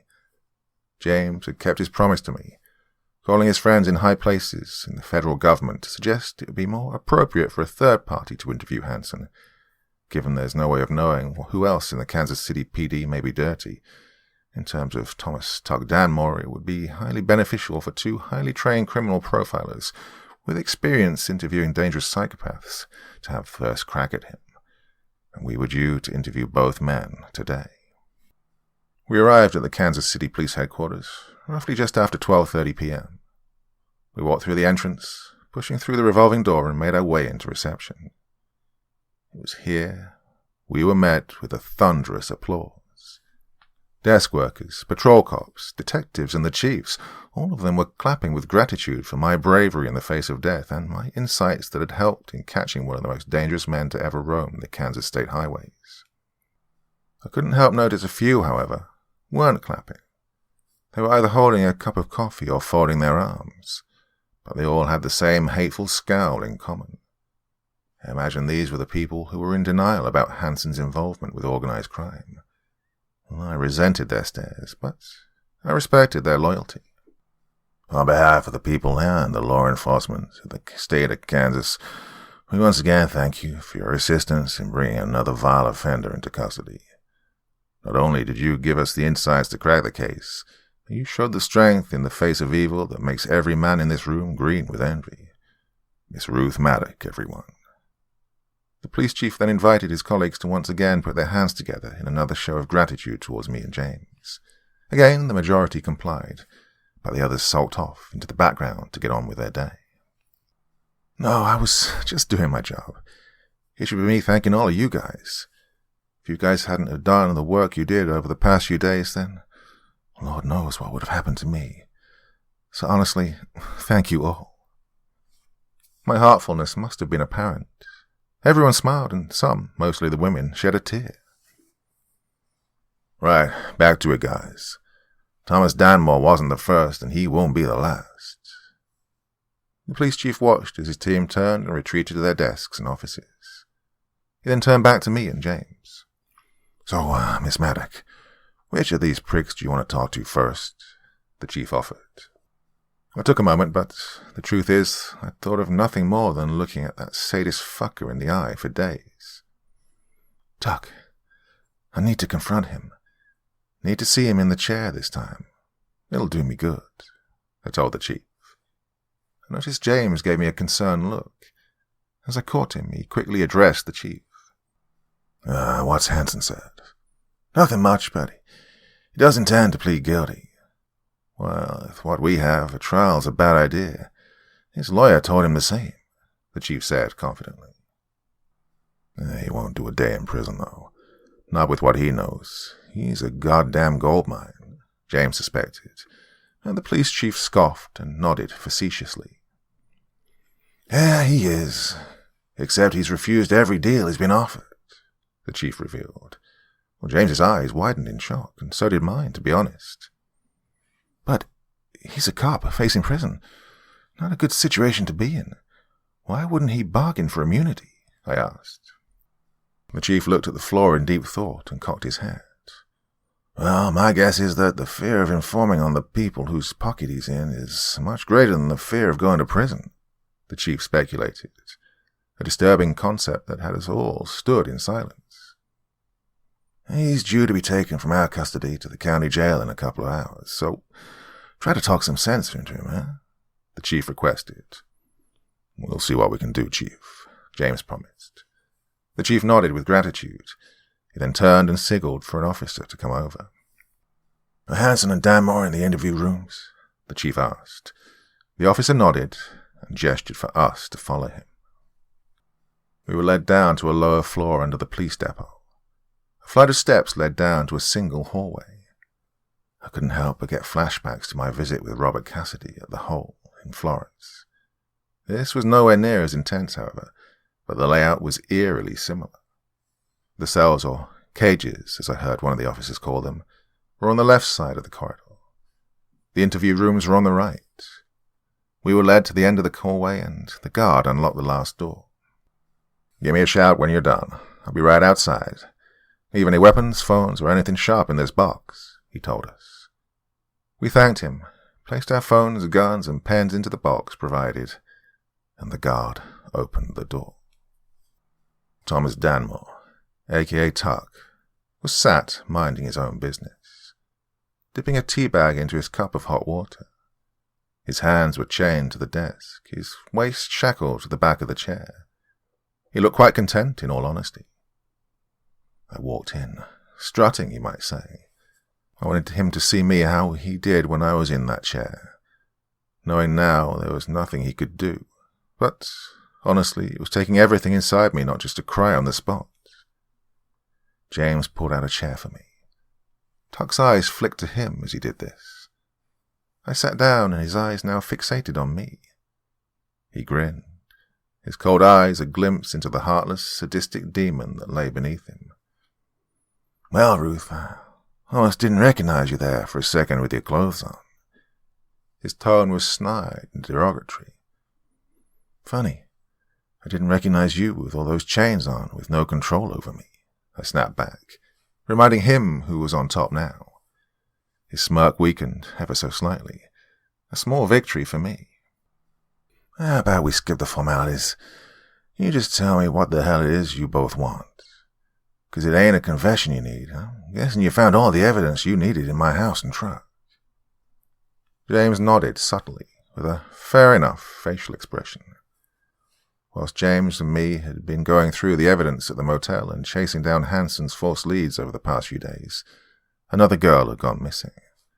21-year-old Maisie Williams was driving back from university to visit her parents in Overland Park. Her car was found on the side of Highway 56, just outside Overbrook. The two front tires were burst. Forensics later determined it had been done by barbed wire. Forensics also found barbed wire in Tuck's barn, with rubber fibers found on the metal, matching the tires of Massey's car.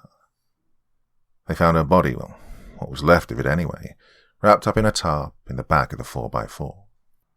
Post-arrest interview between Thomas Danmore, Special Agent James Rodriguez of the FBI, and Professor Ruth Maddock from the University of Denmark. Interview commencing at 12:14 p.m., James said, after he pressed the record button on the machine. You're right. We're not here for the what, or the when, or the where. Your farm truck DNA in Clinton Lake, It's more than enough to put you away until you're nothing but dust or worm food. No, Mr. Danmore. What we're here for is the why. Why did you decide that one day you'd go on one of the most harrowing, bloodthirsty killing sprees this state has ever seen? Hunting, entrapping, luring, raping, torturing, murdering all these beautiful young women in the prime of their life? James's interrogation technique impressed me, backing Tuck into a corner, letting him know that no matter what he said, his situation wouldn't change, right before requesting for his side of the story, a chance to explain himself, or merely to brag about what he'd done. Why? Why? Tuck scoffed. 'Cause it didn't matter what I did, he added, leaning back in his chair and rolling his eyes. You know I heard the pathetic applause you got from down here. Congratulations to the both of you. But listen, I may be off those lonely highways now, but there'll be someone else. After you catch them, another one will take over. I wasn't the first, and I won't be the last, he declared. So it sounds to me like you've encountered your own fair share of evil in this world, convincing you that you're either the prey or the hunter. Would that be fair? I asked. Tuck's head snapped to me. His gaze drilled into my soul for just a few seconds. Every question I asked was going to piss this guy off. A constant reminder that I got away and the tables had been turned. He had no control over me, as long as I didn't let him. I met his gaze, and I stayed strong, like I knew I was. A few seconds later, his eyes returned to a neutral stance between the two of us, aimed at the table. Yeah, you could say that, yeah, he muttered. The outstanding government-funded facility that helps unwanted children find a new, loving home. The Lawrence Home for Boys, he added, a sarcastic tone to his voice. We'd prepared for this interview for the past 2 days, and the interview was heading precisely where we wanted it to. Tell me about Haley Stanhill. Did she do something to you while she worked at the home? Did she abuse you? James probed. Tuck shook his head in disgust and disapproval. Hell no. It was the men. The men came and they did what they wanted, to who they wanted, Tuck revealed. James and I shared an intrigued glance. Sorry, what men? You mean the male staff? I asked. Tuck grunted, shaking his head. Visitors. But a lot of the staff were definitely either turning a blind eye to it, or most likely they were fucking in on it. Tuck kissed his teeth in resentment. They said they were special visitors, people who could just help us get jobs and whatnot when we left. But we had to do everything they asked. Everything. Tuck cocked his head as he emphasized that last word. And who were these people? Did you ever get any names? James asked. Yeah, but it was always something real generic and made up like Mr. Smith or Mr. Jones. White usually, middle-aged, all shapes, all sizes. Did you ever tell anyone? I asked, trying not to show a hint of sympathy in my voice. I didn't want to give him the satisfaction. Not me. Others did, though. Told some of the staff, and they reported it to the governor. And? Well, those boys miraculously found loving families a few days later. Came to the home and said, We'll take 'em, Tuck exclaimed, theatrically. I don't understand. Isn't that a good thing? I asked, a little confused. Tuck scoffed. Let's just say the families who came to collect them weren't families. In fact, they were always men. Men who looked just as wrong as all those special visitors who came to see us. Tuck's eyes were trying to guide us onto this train of thought. So, what happened to them, in your opinion? James asked. I don't know. You tell me. You're the fancy federal agents. All I know is that the ones who got lucky, well, real families turned up for those kids. Dad wearing his nice Sunday best. Mom, the whole I cook pancakes for breakfast every day thing going on. They always had that Flanders vibe to them, you know. But the ones who tried to speak up, they always went to the men. 3 or 4 of them usually. These cold, hard faces. Not a hint of sunshine between them. Now, I ain't stupid. I learned real quick to keep my mouth shut. unless Mr. Smith was telling me to open it nice and wide. Well, we gulped. James looked at me. A while back I told him this job was depressing, because it showed me that evil creates evil, which creates evil, and the chain never stops. What Tuck was telling us right now only confirmed that. Haley was one of the good ones. She used to look after us. Best she could, anyway. One day I came to her with an injury. Bad anal tear, wouldn't stop bleeding. Told her what had happened, and she took pictures, for evidence and all that. Told me that she was going to the police. Went to this station and filed a report, apparently. Nothing ever happened, though. No one ever wanted to talk to me. And she left a few days later. Told us she was going on vacation, but she never returned. We was all angry. I was angry. She fucking lied to me. Police never did shit. Neither did she. Tuck folded his arms and looked away in disgust. James's face began to contort, and mine followed suit. Something about what Tuck was saying didn't fit, and I shook away my puzzlement. So, hold on. Is that why you killed her? 'Cause she lied to you? I asked, hoping he'd clarify things. What happened next shocked us both. Tuck's face began to contort and actually matched ours. She's dead? Tuck gasped. Well, me and James were gobsmacked by his reaction. We'd planned this interview for days, and right now we had no idea where the hell to go with it. James pulled himself together and broke the ice. Yeah, we found her at the bottom of Clinton Lake with her boyfriend. Both had been beaten and tortured and then executed with a gunshot to the back of the head, stuffed in the back of her car and dumped in the lake. In fact, that's how we found you. Her employment at the home led us to you. We also found a couple of other bodies down there. Remains look too old to fit your timeline, though. James laid out the findings, waiting for Tuck's input. And Tuck began to chuckle. There you go, you see. I was wondering why you two brought up Clinton Lake earlier. 'Cause I ain't never dumped shit in Clinton fucking Lake, he stated. The gravity of what he just told us shook us to our core. So if you didn't kill Haley, then who was your first human kill? I asked. Just some girl. Broke down on Highway 68 just outside Ottawa. Student, she said. She flagged me down. Don't know what made me do it, but thought she was pretty. Decided to make a move and make a pass at her. She slapped me, turned me down. I didn't like that. I'd already been taking my anger out on my uncle's pigs, seeing what made them squeal the loudest. Made me happy for a change, but soon I ran out of pigs. I was heading to the cattle market one day when I came across her.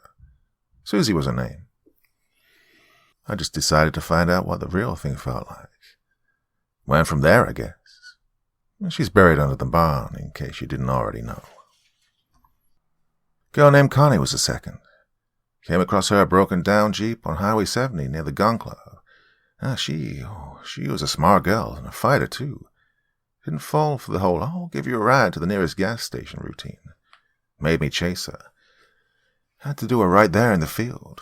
Luckily, I had my tools with me. It was early in the morning, so it was quiet. No one heard her scream. Thought she'd given up. Bringing her back to the farm to bury her and all, when she made a run for it. I whacked her good with my wrench. Seemed to do the trick. I was dragging her back to the vehicle when I saw a few curtains twitching. Didn't have my mask, so I just had to split. After I left her, I didn't get caught. I started to like it. Made me feel invincible, you know. Tuck explained, nonchalantly. But traffic cameras showed your vehicle traveling fast, heading in the direction of Clinton Lake shortly after leaving Connie outside those flats. You turned onto the E600, I counted. Hell yeah. Didn't know who called what in. Could have seen my truck. Cops could be on their way. I needed to put some distance between me and whoever might be on my ass. I just thought cutting through Kanawaka would be better and quieter. Less eyes than Lawrence. Besides, I have to avoid that place like the plague even on a normal day, as I'm sure you can imagine. Come on, think about it. Why would I even go to Clinton Lake? I didn't have the body anymore. Well, he made a good point. Suddenly, we didn't give two shits about Tuck's why anymore. We really wanted to know the what, or, more accurately, what not. Tell me something. Do the names Juliet Knight, Maggie Donner, and Jessica Price mean anything to you? I asked. Tuck looked at me and shook his head. No. Who are they? Friends of yours? He scoffed. I didn't think so, I muttered, sweeping my hair back in a flustered manner. James pressed on, though, getting Tuck's attention. Mr. Danmore, these men, the ones who came to the home, you must remember them. Details about their appearances. James pressed. Tuck shrugged his shoulders before nodding. You don't forget people who do the things to you that they did to me. No, you don't, he said, pretty sure of himself.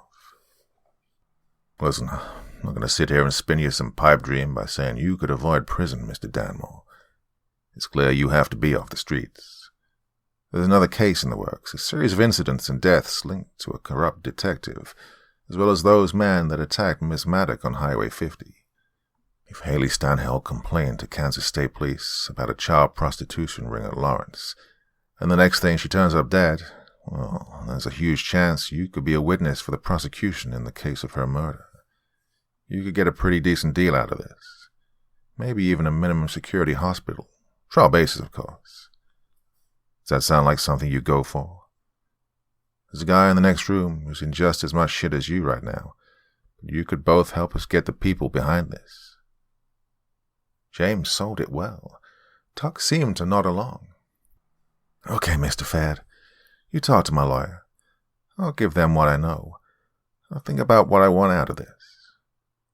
Tuck leaned back in his chair, a smug look on his face. Well, we nodded. We'll be in touch, we said, climbing out of our seats. Interview terminated at 12:35 p.m., James stated before shutting off the tape. Well, don't take too long. Hauling my ass out to county today. I don't want to be sat in some 8x9 with some wetback named Pedro any longer than I need to be. Cushy hospital gig sounds real nice now you mention it. He smirked as James banged on the room door. Seconds later, the guard let us out. We stood in the hallway, waiting for the guard to unlock Hanson's interview room. It's all starting to make sense now. When I read the post-mortem report on Haley, well, no signs of sexual assault, and shot in the back of the head. Not like a serial killer at all. He'd want to violate her and look her in the eyes when she died. No, they were executed. She knew too much, I hypothesized, and James nodded in agreement. So, what do we have? An organized crime group dealing in sexual exploitation of women and children? Not to mention ambushes, attempted murder, conspiracy to commit rape. James reeled off the list. You think the gang behind Lawrence Home for Boys and Haley Stanhill's murder are the same gang behind the ambush on us and the murders of Juliet Knight, Maggie Donner, and Jessica Price? I asked. Well, guess there's one way to find out, James said, as he entered the interview room, with me right behind him. Chapter 15. Detective Hanson was the total opposite of Thomas Danmore. Neither man had requested the presence of a lawyer for these conversations, but Hanson still had a few favors here in the KCPD. He wasn't chained to the desk. His coffee looked hotter, and there was a half-eaten bagel on the table too. He wasn't sat down minding his own business. No, he was pacing, crawling the walls. Clearly the idea of going to prison was getting to him, being a cop and everything. James pressed the red button on the tape recorder. Interview with Mark Hanson. Please, Mr. Hanson, take a seat, James said, gesturing towards the other side of the table. That's Detective Hanson, he snapped back, demanding respect. It came across more like denial, though. I shook my head in disgust and squinted my eyes at his comment. Not anymore. You gave up that title when you colluded with organized criminals. To not only knowingly mislead our inquiry for weeks, but to conspire in murdering us both. You're so far from being a protecting and serving member of law enforcement right now. But you can be something else. Something that helps you and your Well, my pitch was cut short by Hanson pounding his fists into the table. I am not ratting. His eyes were wild, full of fear. He had that look for a few seconds before looking away in defeat. "Not on these people," he muttered. "You have a wife and 2 kids, Detective. You're the sole breadwinner. You think they can manage with you in jail?" James attempted to reason. Hansen scoffed and shook his head. "I am thinking of my wife and kids, Special Agent Rodriguez. You don't know what I know." "Tell us who they are, everything you know, and we could give you immunity and protection for your family," James assured him. Hansen shed a single tear. It was obvious he wanted to stay out of prison, but the fear in him was palpable. "When it comes to them, there's no such thing as protection and immunity." He rolled his eyes in defeat and sighed with a hint of acceptance to his situation. He hung his head and stared at the floor. James and I turned to look at each other. Neither of us had anything to add. James nodded in defeat. "Okay, that concludes this interview. Sorry you feel this way, Mr. Hansen. County Transport will be here to take you into their custody shortly." James hit the stop button on the recorder, and we started to get up. "Wait!" Hansen's head lifted up to meet our gaze. James reached out to restart the recording, but Hansen grabbed his arm. "No, leave it off," he demanded. Hansen then released his grip. He and James relaxed back into their chairs. "I ain't going on record," he stated unequivocally. James held his hand up and nodded. "I'm not a bad guy. I just didn't have a choice," Hansen swore. I couldn't help but notice he was a completely different person than the one I'd dealt with for the past 2 weeks. The arrogant, stressed-out front had gone. He was vulnerable now, completely congruent. "We all have a choice, Detective," James responded. "I made one mistake, one, and they've had me ever since." Hansen hung his head in shame. James and I shot him a confused look. "Mistake? What mistake?" I probed. Hansen looked up, tears running down his face. "A long time ago, back when I was just a uni, me and my wife, we were having issues." "Issues?" "Yeah, she'd just given birth to the twins. I was working long hours, stressed about money, stressed at work, and then coming home to, well, let's just say we lost the sanctity of our marriage pretty goddamn fast," Hansen explained. James gave a nod of empathy in response. "So, what did you do, this mistake that you're talking about?" Hansen turned to look at me when I asked the question, but he made sure to avoid my gaze when he answered. "It was just meant to be just one time. Just wanted to blow off some steam, satisfy my urges, just one time. That's all it was meant to be." Hansen tailed off in a shameful sob.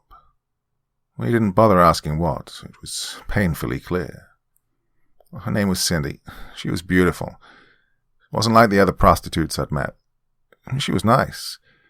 Got to a point where I just wanted to see her every night, but, well, prostitutes cost money. Money I didn't have. "Someone found out and blackmailed you with the affair," James presumed. Hansen bit his lip and shook his head. "God, I wish that was the case," he sighed. We sat back and allowed him to continue. "One night, about 5 years ago, back when I was just an officer, we were raiding a house in Victory Hills. We had a tip of being a suspected stash house, so me and a few other officers kicked the door and arrested 5 males and 2 females. 3 of the officers had them pinned down, and it was up to me and one other man to search the premises. He found around 9 kilos of heroin and 7 kilos of cocaine. Me, well, found a compartment in the bedroom. In it was around $134,000, all in $50 and $100 bills. But if you check the evidence logs from that night, you'll find that only $120,000 was seized." Hansen let his confession sink in. Me and James rolled our eyes and shook our head in disappointment. $14,000. That'd pay off a lot of bills, Hansen stated, justifying his actions. "And a lot more meetings with Cindy," James added, and Hansen nodded. Around 2 months later, I took a drive into the city, looking for Cindy. I went to her usual spot, but she wasn't there. I asked around, but everyone said they hadn't seen her in days. Hansen was holding back his emotions as he spoke. A few days later, I was at home. My day off, and my wife, she'd taken the twins out for a walk. There was a knock at my door, and I answered. An independent courier handed me a package. Well, I found it strange because he didn't ask me to sign anything, and I hadn't ordered anything. I opened the package, and inside there was an unregistered cell phone and a USB pen. The vacant and disturbed look on Hansen's face evidenced his trauma inflicted by this event. He took a deep breath and exhaled shakily.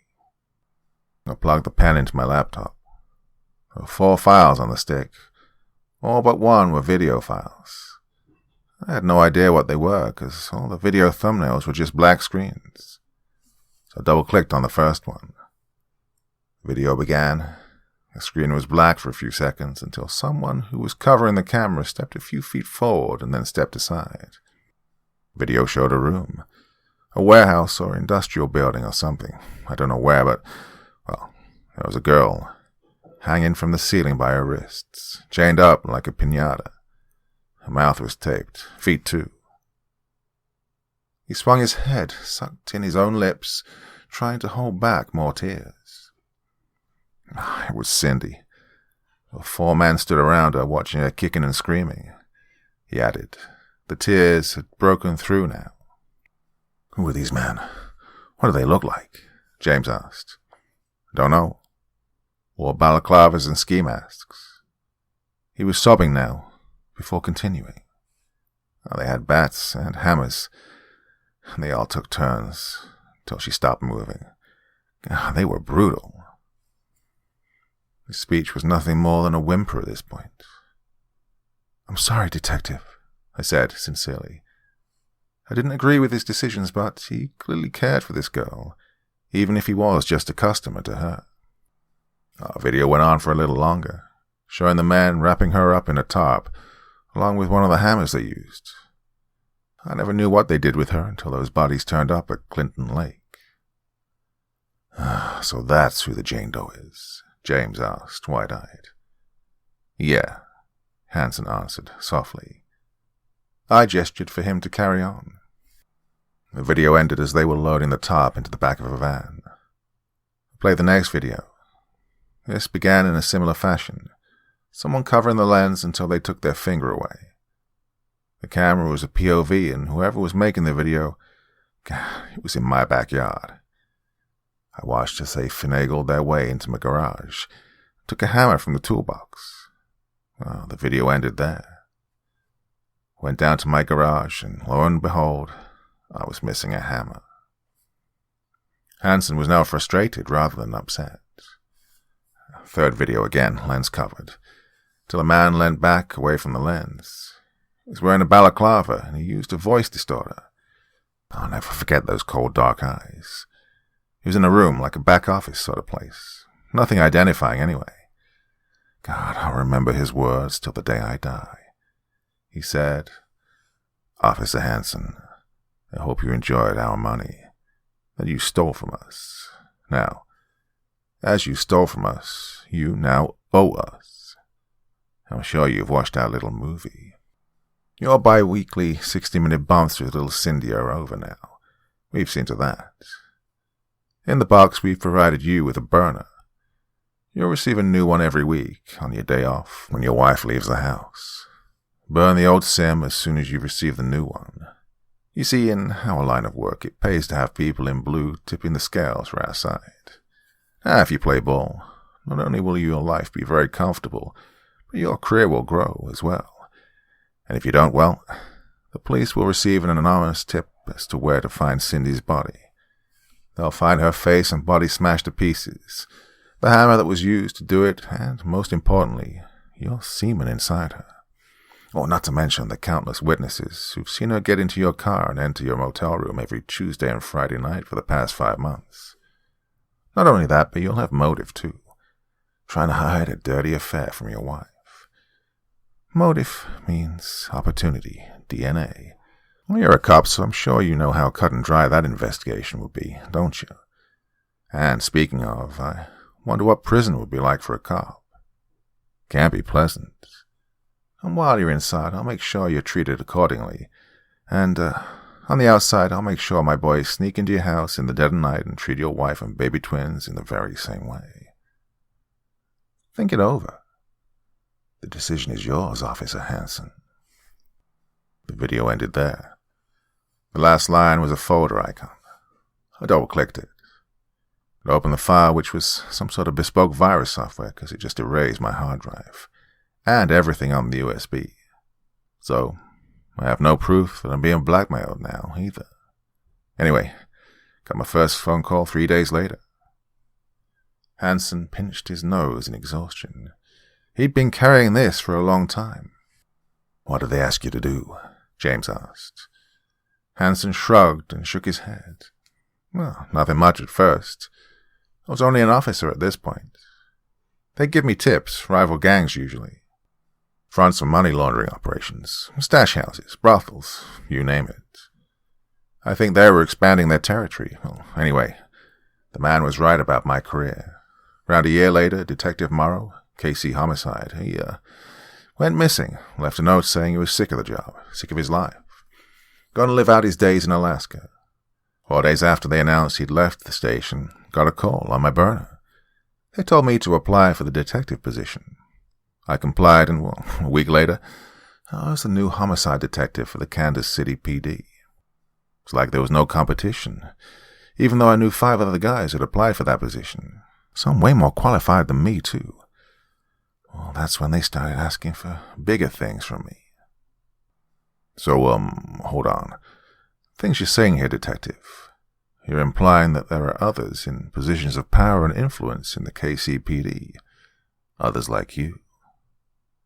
Hanson chuckled and scoffed at James's naivety. Politicians, councilmen, senators, yep, cops. Come on, Agent. What do you think was going to happen after you put the swarm away? They left a lot of real estate behind. Surely you didn't think someone wouldn't just move in, did you?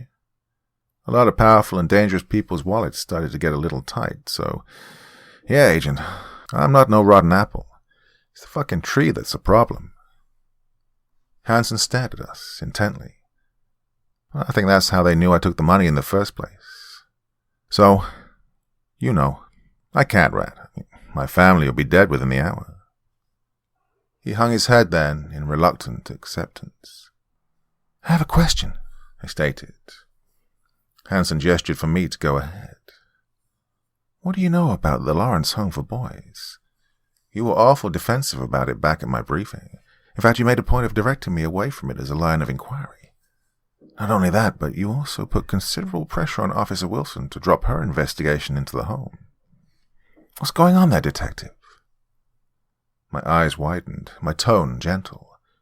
I wanted him to tell me. Hanson was struggling.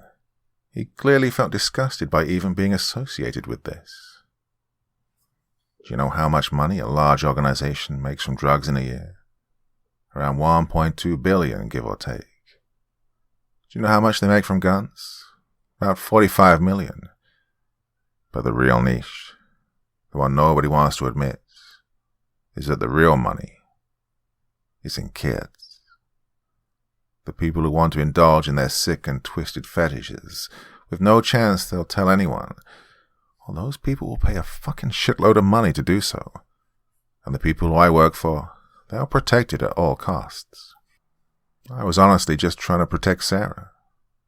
And these people, He hesitated. They are ruthless and callous. I had no choice but to do what they asked me. James and I remained quiet for a few seconds, allowing Hanson to collect himself. Us too. What did they ask you to do, Detective? James asked, concerned. Got a call around 4 years back on the burner. Probably close to 5 years, actually. One of the first things they asked me to do as a detective. They told me that someone was talking about the home. They instructed me to go speak to her and find out what she knew. If it was too much, then I had to put something on her car. A tracker? James ventured. Yeah. Went up to her house, lied and told her I was from Vice and a liaison for the CPS. Took a statement. I could barely look her in the eye when she told me names, dates, times, descriptions. She even had a fucking photo of a young boy. And in that moment, I knew I had to do what I had to do. Just looking at that photo, I knew if I didn't do what they asked, I could be getting sent a photo just like that of my twins. So I did it. Left the house, and I stuck the tracker under the right wheel arch. The rest, well, had nothing to do with it. Next time I saw her was when I was hauling her car out of Clinton Lake 4 days ago. Hanson hung his head again, in guilt. Under the right wheel arch, just like you did with me. My tone was edgy and my eyes were narrowed in revulsion. You were getting too close. They wanted you out of the way. I was just thinking of your family.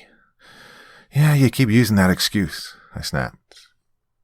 Hanson didn't argue back. He just avoided my gaze. What were we getting close to?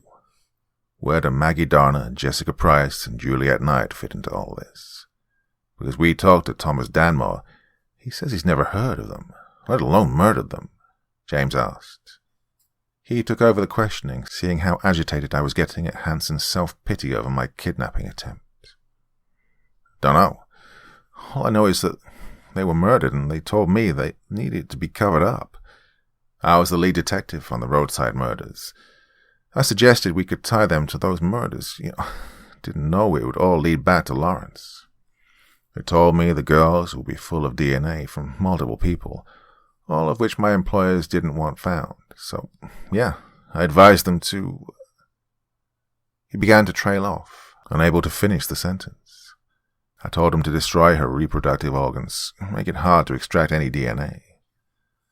Hanson was ashamed of himself. His whole body language made that abundantly clear. Well, James and I tried to remain professional. Thomas Danmore was a sick and depraved human being, but he was abandoned by people who were supposed to love us unconditionally, before being systematically abused and raped by people who were meant to care for him. It didn't excuse what he did, but violence and hate was all he knew. He was compelled. But the people who were blackmailing Hanson did it all for power and money, and people like that are much, much worse. James's face flinched as something came to him. "Who's Pablo?" he asked, curiously. Hanson looked at him, puzzled. "I don't know." "Come on, detective, this is off the record. Tell us," James pushed. Hanson had a blank expression whilst he shook his head rapidly. "No, I'm telling the truth, I honestly don't know," he pleaded. I slammed the tip of my finger on the desk to get the attention of Hanson. "We spoke to Jessica Price's friend. She said just before her death that she met a man. They were in a relationship of some sort. Said he was young, attractive, charming and wealthy, and his name was Pablo. Apparently he used to take her into the city on dates and nights out. When she died, he didn't even come to the funeral. We think he may have had something to do with her death. Maybe Maggie Darner and Juliet Knight, too," I explained sternly. Hanson took a moment to himself, staring at nowhere in particular. He seemed to be mulling over what we'd told him. His eyes widened in a moment of realization. He exhaled in a sort of scoff. "Pablo isn't a person, he's an entity," Hanson stated with a confident nod to himself. "An entity? Like a ghost?" James asked, but Hanson shook his head. "Well, not in the way most people think of a ghost, but essentially, yeah. Pablo will be an alias or a pseudonym. I don't get to know the ins and outs of these people's business and how they work, but I've seen enough, given the things I've had to do and clean up. Knight, Price, and Darner, they're all young, attractive girls from damaged homes, easy to manipulate and led astray. These Pablos likely target these girls who are looking to escape their lives, and they woo them with money, cars, and booze. Then, before they know it, they're being sold to the highest bidder, or worse." "Worse," James probed. "Come on, Agent. I saw that documentary on the swarm. You know how much revenue there is in human trafficking in the dark web. Torture, gang rape, murder.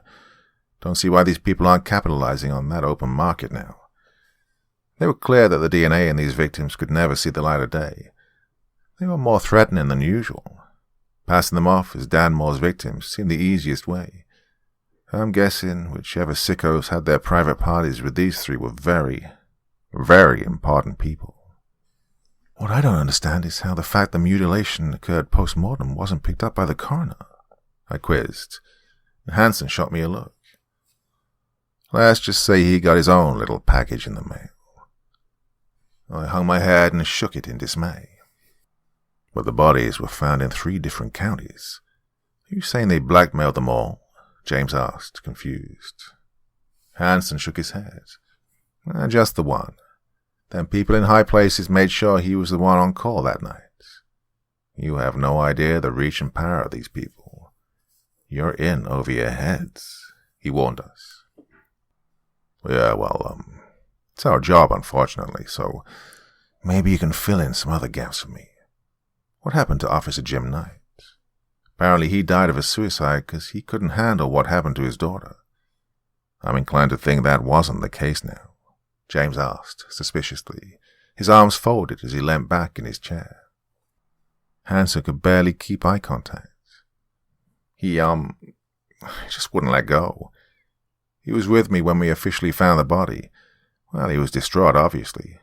Being a grieving father is one thing, but being a father of your only daughter whose mother died, then you throw in being a cop, and you have a hungry dog with a big juicy bone. He was looking into Juliet's friends, her acquaintances, her movements before her disappearance. Well, now you mention it, he did come to me and talk of a man she was seeing. Said he'd picked her up from the house a few times, but none of her friends had ever met him. This was likely Pablo, too, or another one of his men. He just kept pushing, bringing me evidence to go over. Started telling me I wasn't doing my job properly, and he was going to go over my head. Well, I had to make the call. To protect my... Oh, don't even say it. I cut Hansen off sharply. You had him fucking murdered. Blackmail or not, you had a fellow officer killed and made it look like suicide. Hansen began to cry. But my sympathy was gone for him. There was a point where we all thought he was going to make it. Next minute, he's having a cardiac arrest. Wouldn't surprise me if they sent someone to the hospital to finish the job, Hansen said thoughtfully. Is that what happened to Jessica Price's father, too? Guy had been clean for a year, then all of a sudden he injects himself with enough heroin to kill a horse? Apparently. I demanded to know. Hansen shook his head. I have no idea. Swear to God, but if he was going around the city asking too many questions, I have no doubt they would have fixed him. Hansen had a disturbed look on his face once he'd finished talking, as if something had just come into his head. What? James asked him. You called the station, didn't you? Requesting to talk to me about those murders. Yeah, that's right. Well, I got a package that night. There's another burner and another tracker. The call came through in the morning. They said if you guys asked any questions about the girls or the families, then I had to put the tracker on your car so they could keep an eye on you. They didn't tell me anything else, I swear. If they were so worried about you talking to people about the girls and their families, then, yeah, maybe they did have something to do with that after all. Jeez, I muttered, shaking my head. Did you tell anyone that we'd requested a meeting with you regarding the cases? James inquired. No, I had no idea until they called on the burner the next morning, Hansen assured us. So, if anything, that simply further confirms that there are others in the KCPD who are in bed with these people, James speculated, and Hansen nodded his head in disturbed agreement. Well, before you ask, I have no idea where the Donner family are. After you called me, when you'd been up in Lexington, I didn't know what to do, so I called the number back on the burner. Told me you were pressuring me for an updated address. They didn't say a word, they just hung up. Then a couple of hours later, I got a text with the address in Homewood. They told me to send it to you. You have to believe me, they never told me what they were going to do. His eyes began to flow again as he reached across the table, his hands in a pleading prayer. I lunged them away. I didn't want him to touch me. Don't give me this shit. Maggie Donner, Jessica Price, Juliet Knight, Jim Knight, Cindy, Alan Price. All these people dead because they asked too many questions. What the fuck did you think they were going to do?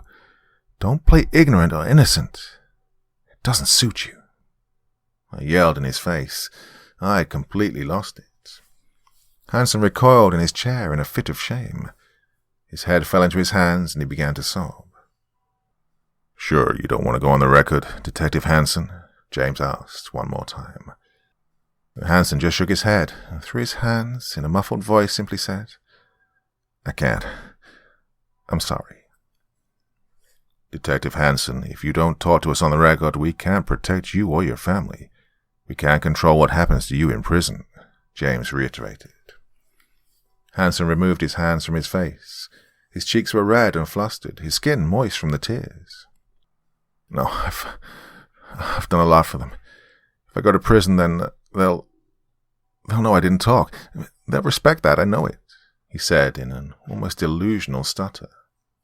I scoffed before shaking my head at him, wearing a baffled smirk. "A cop in prison? You won't last a day. These people will know that. How long before they decide you're not worth gambling on, now that you're no longer any use to them?" I tried to get through to him, but it was no use. He just put his head back in his hands and sobbed. "Oh, goodbye, Detective. I hope you've made the right decision," James said, genuinely and professionally. We knocked on the door, and the guard let us out. Chapter 16. We made our way out of the basement floor and up to the main sector of the depot. As we were ascending in the elevator, I saw James was looking at me, concerned. "I'm okay," I assured him. "Sure, because you got pretty heated in there. Even more heated than with the guy who had you tied to a chair, about to impale you with a rusty stool." "Why?" James queried. I took a moment of self-exploration, considering James's question. "Remember when I told you that sometimes I was tired of this job? Because it just shows me how much violence is in the world?" "I do." "Well, I think the most depressing thing is the fact that evil breeds evil. Robert Cassidy, he was beaten and raped by his father, who was likely abused by his own.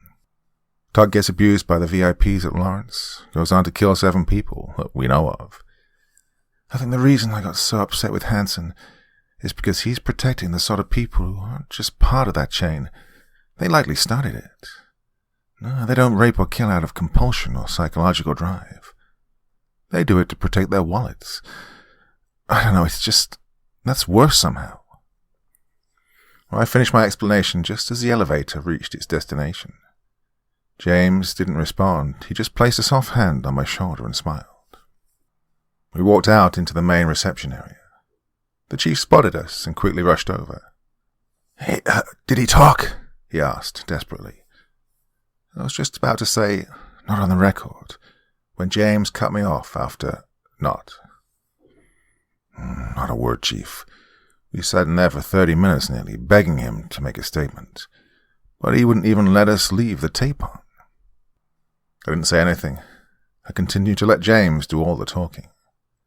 God damn it. Without his testimony, I have to take those 3 murders off the solve list. It's going to kill our stats for the quarter."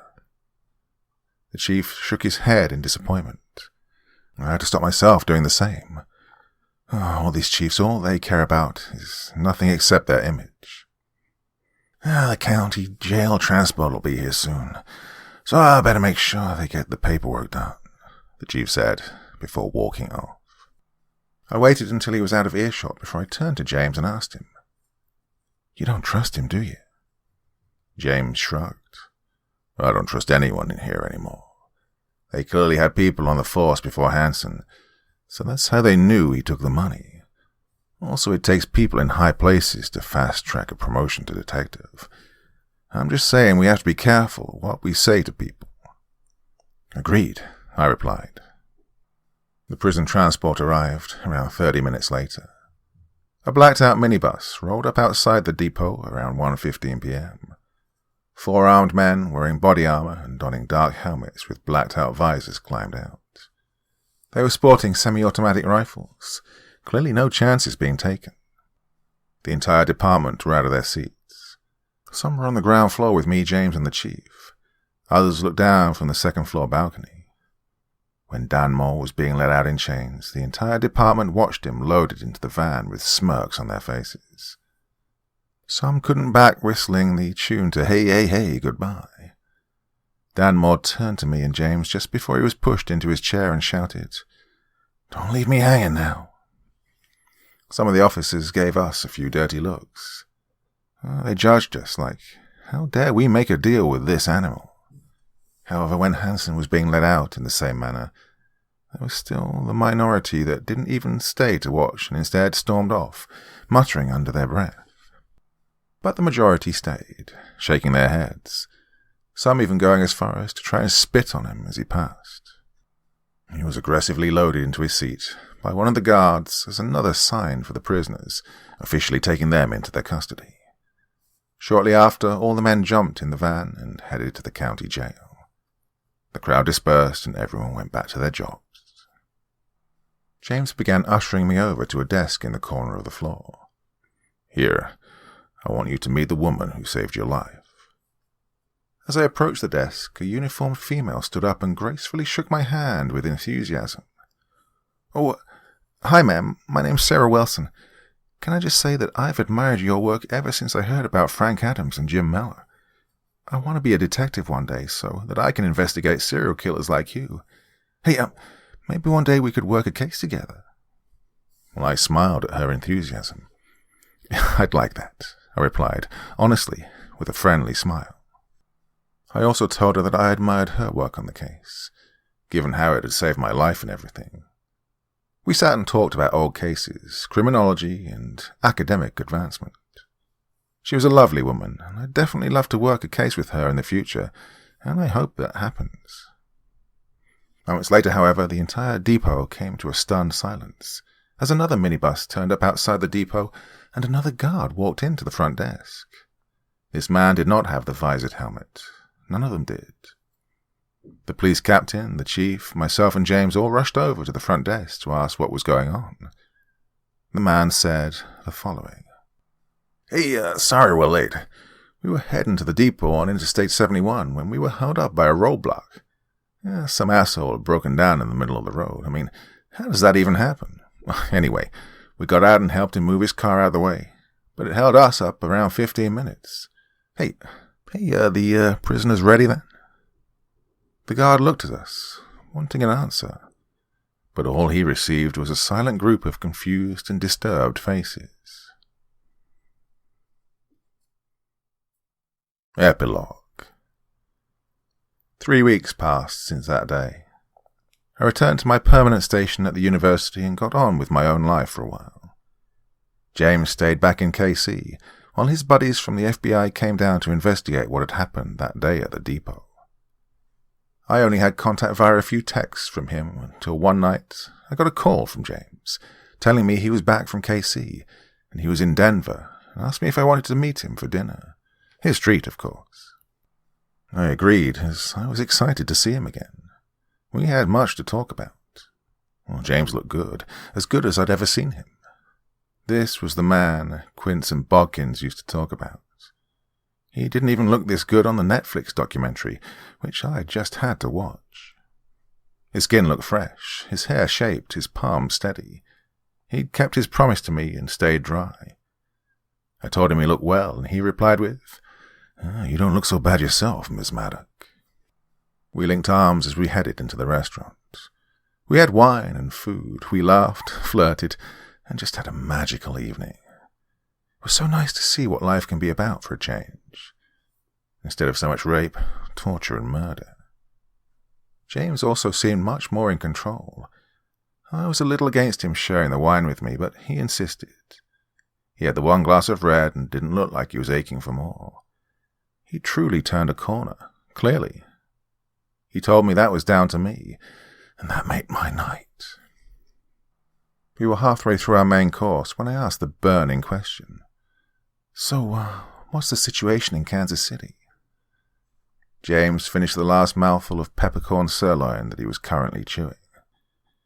They found the van just off East Truman Road on Blue Ridge Boulevard. It's in the middle of a field 200 yards off the road, completely torched. Hansen and Danmore's remains were inside when we got there. Postmortem revealed they had no fatal injuries, but they had injuries consistent with a beating. They were alive in the van when it was set alight, James explained professionally. Oh, Jesus, I muttered. I know, but given the circumstances, it's clear they knew when the prison transport was coming. They knew that either Danmore was going to talk about the abuse at Lawrence, or he was just collateral damage for Hansen. Either way, it shows they had access to inside information. So I passed on what Hansen confessed off the record to the deputy director. And the governors of Kansas and Missouri both been up for re-election next year, and both of them are promising the public that they're going to wage war on organized crime and corruption in public office. An official yet covert investigation has been opened in regards to our allegations. The governors requested to the director of the FBI himself that he help them clean up their cities. They've sanctioned a 6-week task force and is set to deploy in 4 weeks. The brief is to conduct a thorough investigation of the Kansas City Police Depot and other public offices under suspicion in order to establish high-level links between corrupt officials and organized criminals, James explained. Oh, that's great. Something needs to be done, I agreed. Then a curiosity came over me. Hey, while you were down there, did you ever hear what happened to Officer Stevenson? I asked. It had played on my mind since I saw that jar. Officially or, unofficially? James asked, his eyes somber. Officially, I asked for first. Well, officially he just decided to drive his car out in the middle of Independence, Missouri, and hang himself from a tree, James said, a hint of sarcasm to his voice. What? Unofficially. Well, given the tree that they found him was no more than 300 yards from where we found the van with Hansen and Danmore inside, I'd say that's significant. I mean, it's quiet. Not a lot of cars drive past there. Perfect place if you don't want any witnesses. Well, not only that, but his car had a shallow dent in the passenger side. Maybe from where he was run off the road. Or maybe it was a lure to get him to exit the vehicle. Like to exchange insurance information. Well, anyway, because the family were taking some time gathering the funds for a funeral, I was able to look at the body. Let me tell you, I've seen enough murder victims in my time to notice some subtle defense wounds on the hands and knuckles when I see them. He took a final sip of his wine. But hey, the coroner ruled it a suicide. But the more I think of it, it makes a lot of sense, because I really don't think it's a coincidence we found the body all within 40 miles of the other Missouri deaths. Plus, it's the same coroner who examined the Knight, Price, and Donner murders. Thomas Campbell from Jackson County, James said, shaking his head. You're right. That's why they dumped the bodies where they did, so they could use their influence and could control which coroner would examine the bodies, and ultimately could doctor the reports to steer the attention away from them. Wasn't too odd that Donner and Price were found where they were, as they both lived near where they were dumped, but Juliet Knight was always an anomaly to me. She was from Topeka and was last seen in that city. It made no sense for her to be dumped just outside of Wellington. My adrenaline was flowing with this realization. Yeah, absolutely. And I'm confident that's the case. My guess is Hansen found the pig picture in Stevenson's phone or emails, got the wrong end of the stick, and had him killed. Or worse, and unfortunately the more likely, Stevenson passed the information of the chain, and someone passed the order to silence him, back down. Either way, without Hansen to go on the record about the coroner being blackmailed, we can't make an official case against him. Yeah, it's pure speculation, and the body's been cremated now, James said, shrugging his shoulders. I guess that'll be the task force's job now, though, huh? James didn't say anything. He just smirked. What? I asked playfully. Well, actually, given my time on the Swarm case, they placed me as head of the task force, so I'm officially off administrative leave. Apparently my assistance on the roadside murders, the investigation into the murders of Hansen and Danmore, and the fact my health is back in check, has put me back in the Bureau's good books. Well, like I said, I owe that to you, Ruth. Thank you, James said, sincerely. That's fantastic. But it was a team effort. I mean, you deserve to be back on top, I responded. James smiled and nodded. Yeah, it was a team effort, wasn't it? Oh, on that note, I pulled in a few favors, James said with a charm in his voice. Favors for what? I was more curious now. There's a place for you on the task force, Ruth, James stated with excitement. What? I exclaimed. But I have very little experience with fraud, corruption, and organized crime, I added. James shrugged and shook his head, waving off my concerns. True, but you've liaised with our outfit for years, helped to solve every case that you've been part of. You're a trained interviewer. You're practically a profiler, meaning you're a good judge of character, and you're already familiar with the task ahead. Now, listen, Ruth, it didn't take much persuading at all to get you on board. You'll make a great addition to the team. Oh, and that's not all, James said, holding up a single finger as he reached back into his jacket pocket. I watched on with interest as James produced an ID badge from behind his back. He laid the plastic card on the table and slid it over to me. I looked down to see the words, Federal Bureau of Investigation, Ms. Ruth Maddock, Consultant. Well, they're valid from and to dates with the dates of the Anti-Corruption Task Force. You'll be an official employee of the Bureau. You'll receive 2 weeks of basic training and 1 week of firearms training. You'll have a weapon, so the next time you get ambushed in the middle of nowhere by masked men, you will have your own weapon. Because if it wasn't for me being so cautious... Paranoid, I corrected him humorously, and James chuckled. Prepared for the worst, he corrected back with equal banter. Then you wouldn't have had anything to defend yourself with, and without that, they would have... I cut James off.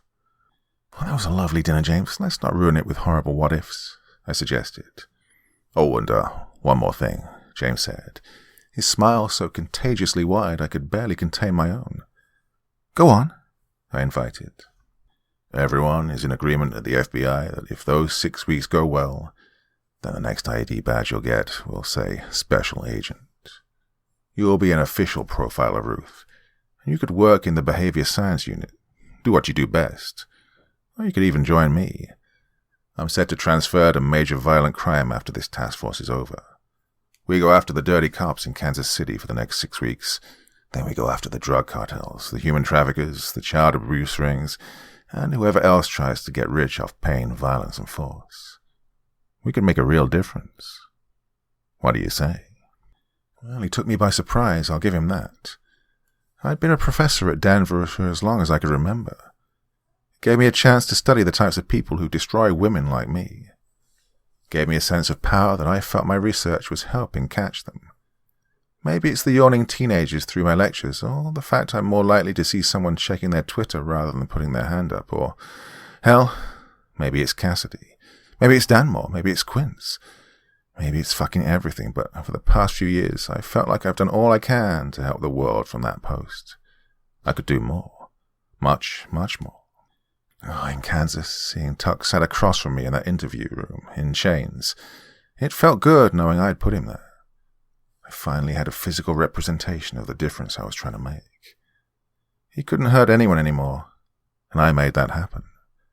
Perhaps this is what I needed. To be the one who puts these men in chains, and not just be the person who tells other men how they can do it.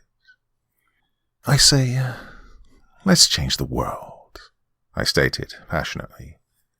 James raised his glass and I joined him in a clash of our glasses. It's been 3 weeks since that dinner. I was flown, all expenses paid, to Quantico, where I undertook a crash course in basic FBI field training. I wasn't allowed to conduct interviews or fieldwork alone, but James was right. I received a Bureau-issued Glock and a week's firearms training to go with. Right now, I'm on a plane to San Antonio, Texas.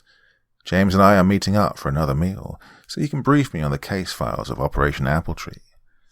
Given he's already been present at task force team briefings whilst I've been learning FBI 101s, like checking the corners of each room when entering guns drawn, well, before our plane leaves for KC tomorrow afternoon, I should be up to speed. Operation Appletree, the most robust and extensive FBI investigation into public office corruption ever sanctioned. Those were the words of the director of the Bureau during his team briefing of the task force members, according to James. I'm watching a news report on my laptop as the plane travels over the Kansas-Colorado border. It's the governor of Missouri, promising the people of the Sunflower State he's cracking down hard on gangs, drugs, and violence. He also promised to root out corruption in public office. He didn't tell the public, or the criminals for that matter, how it was going to happen, as our task force is completely clandestine. But it did truly beg the question, just how far would these criminals and dirty cops be willing to go to protect what they have?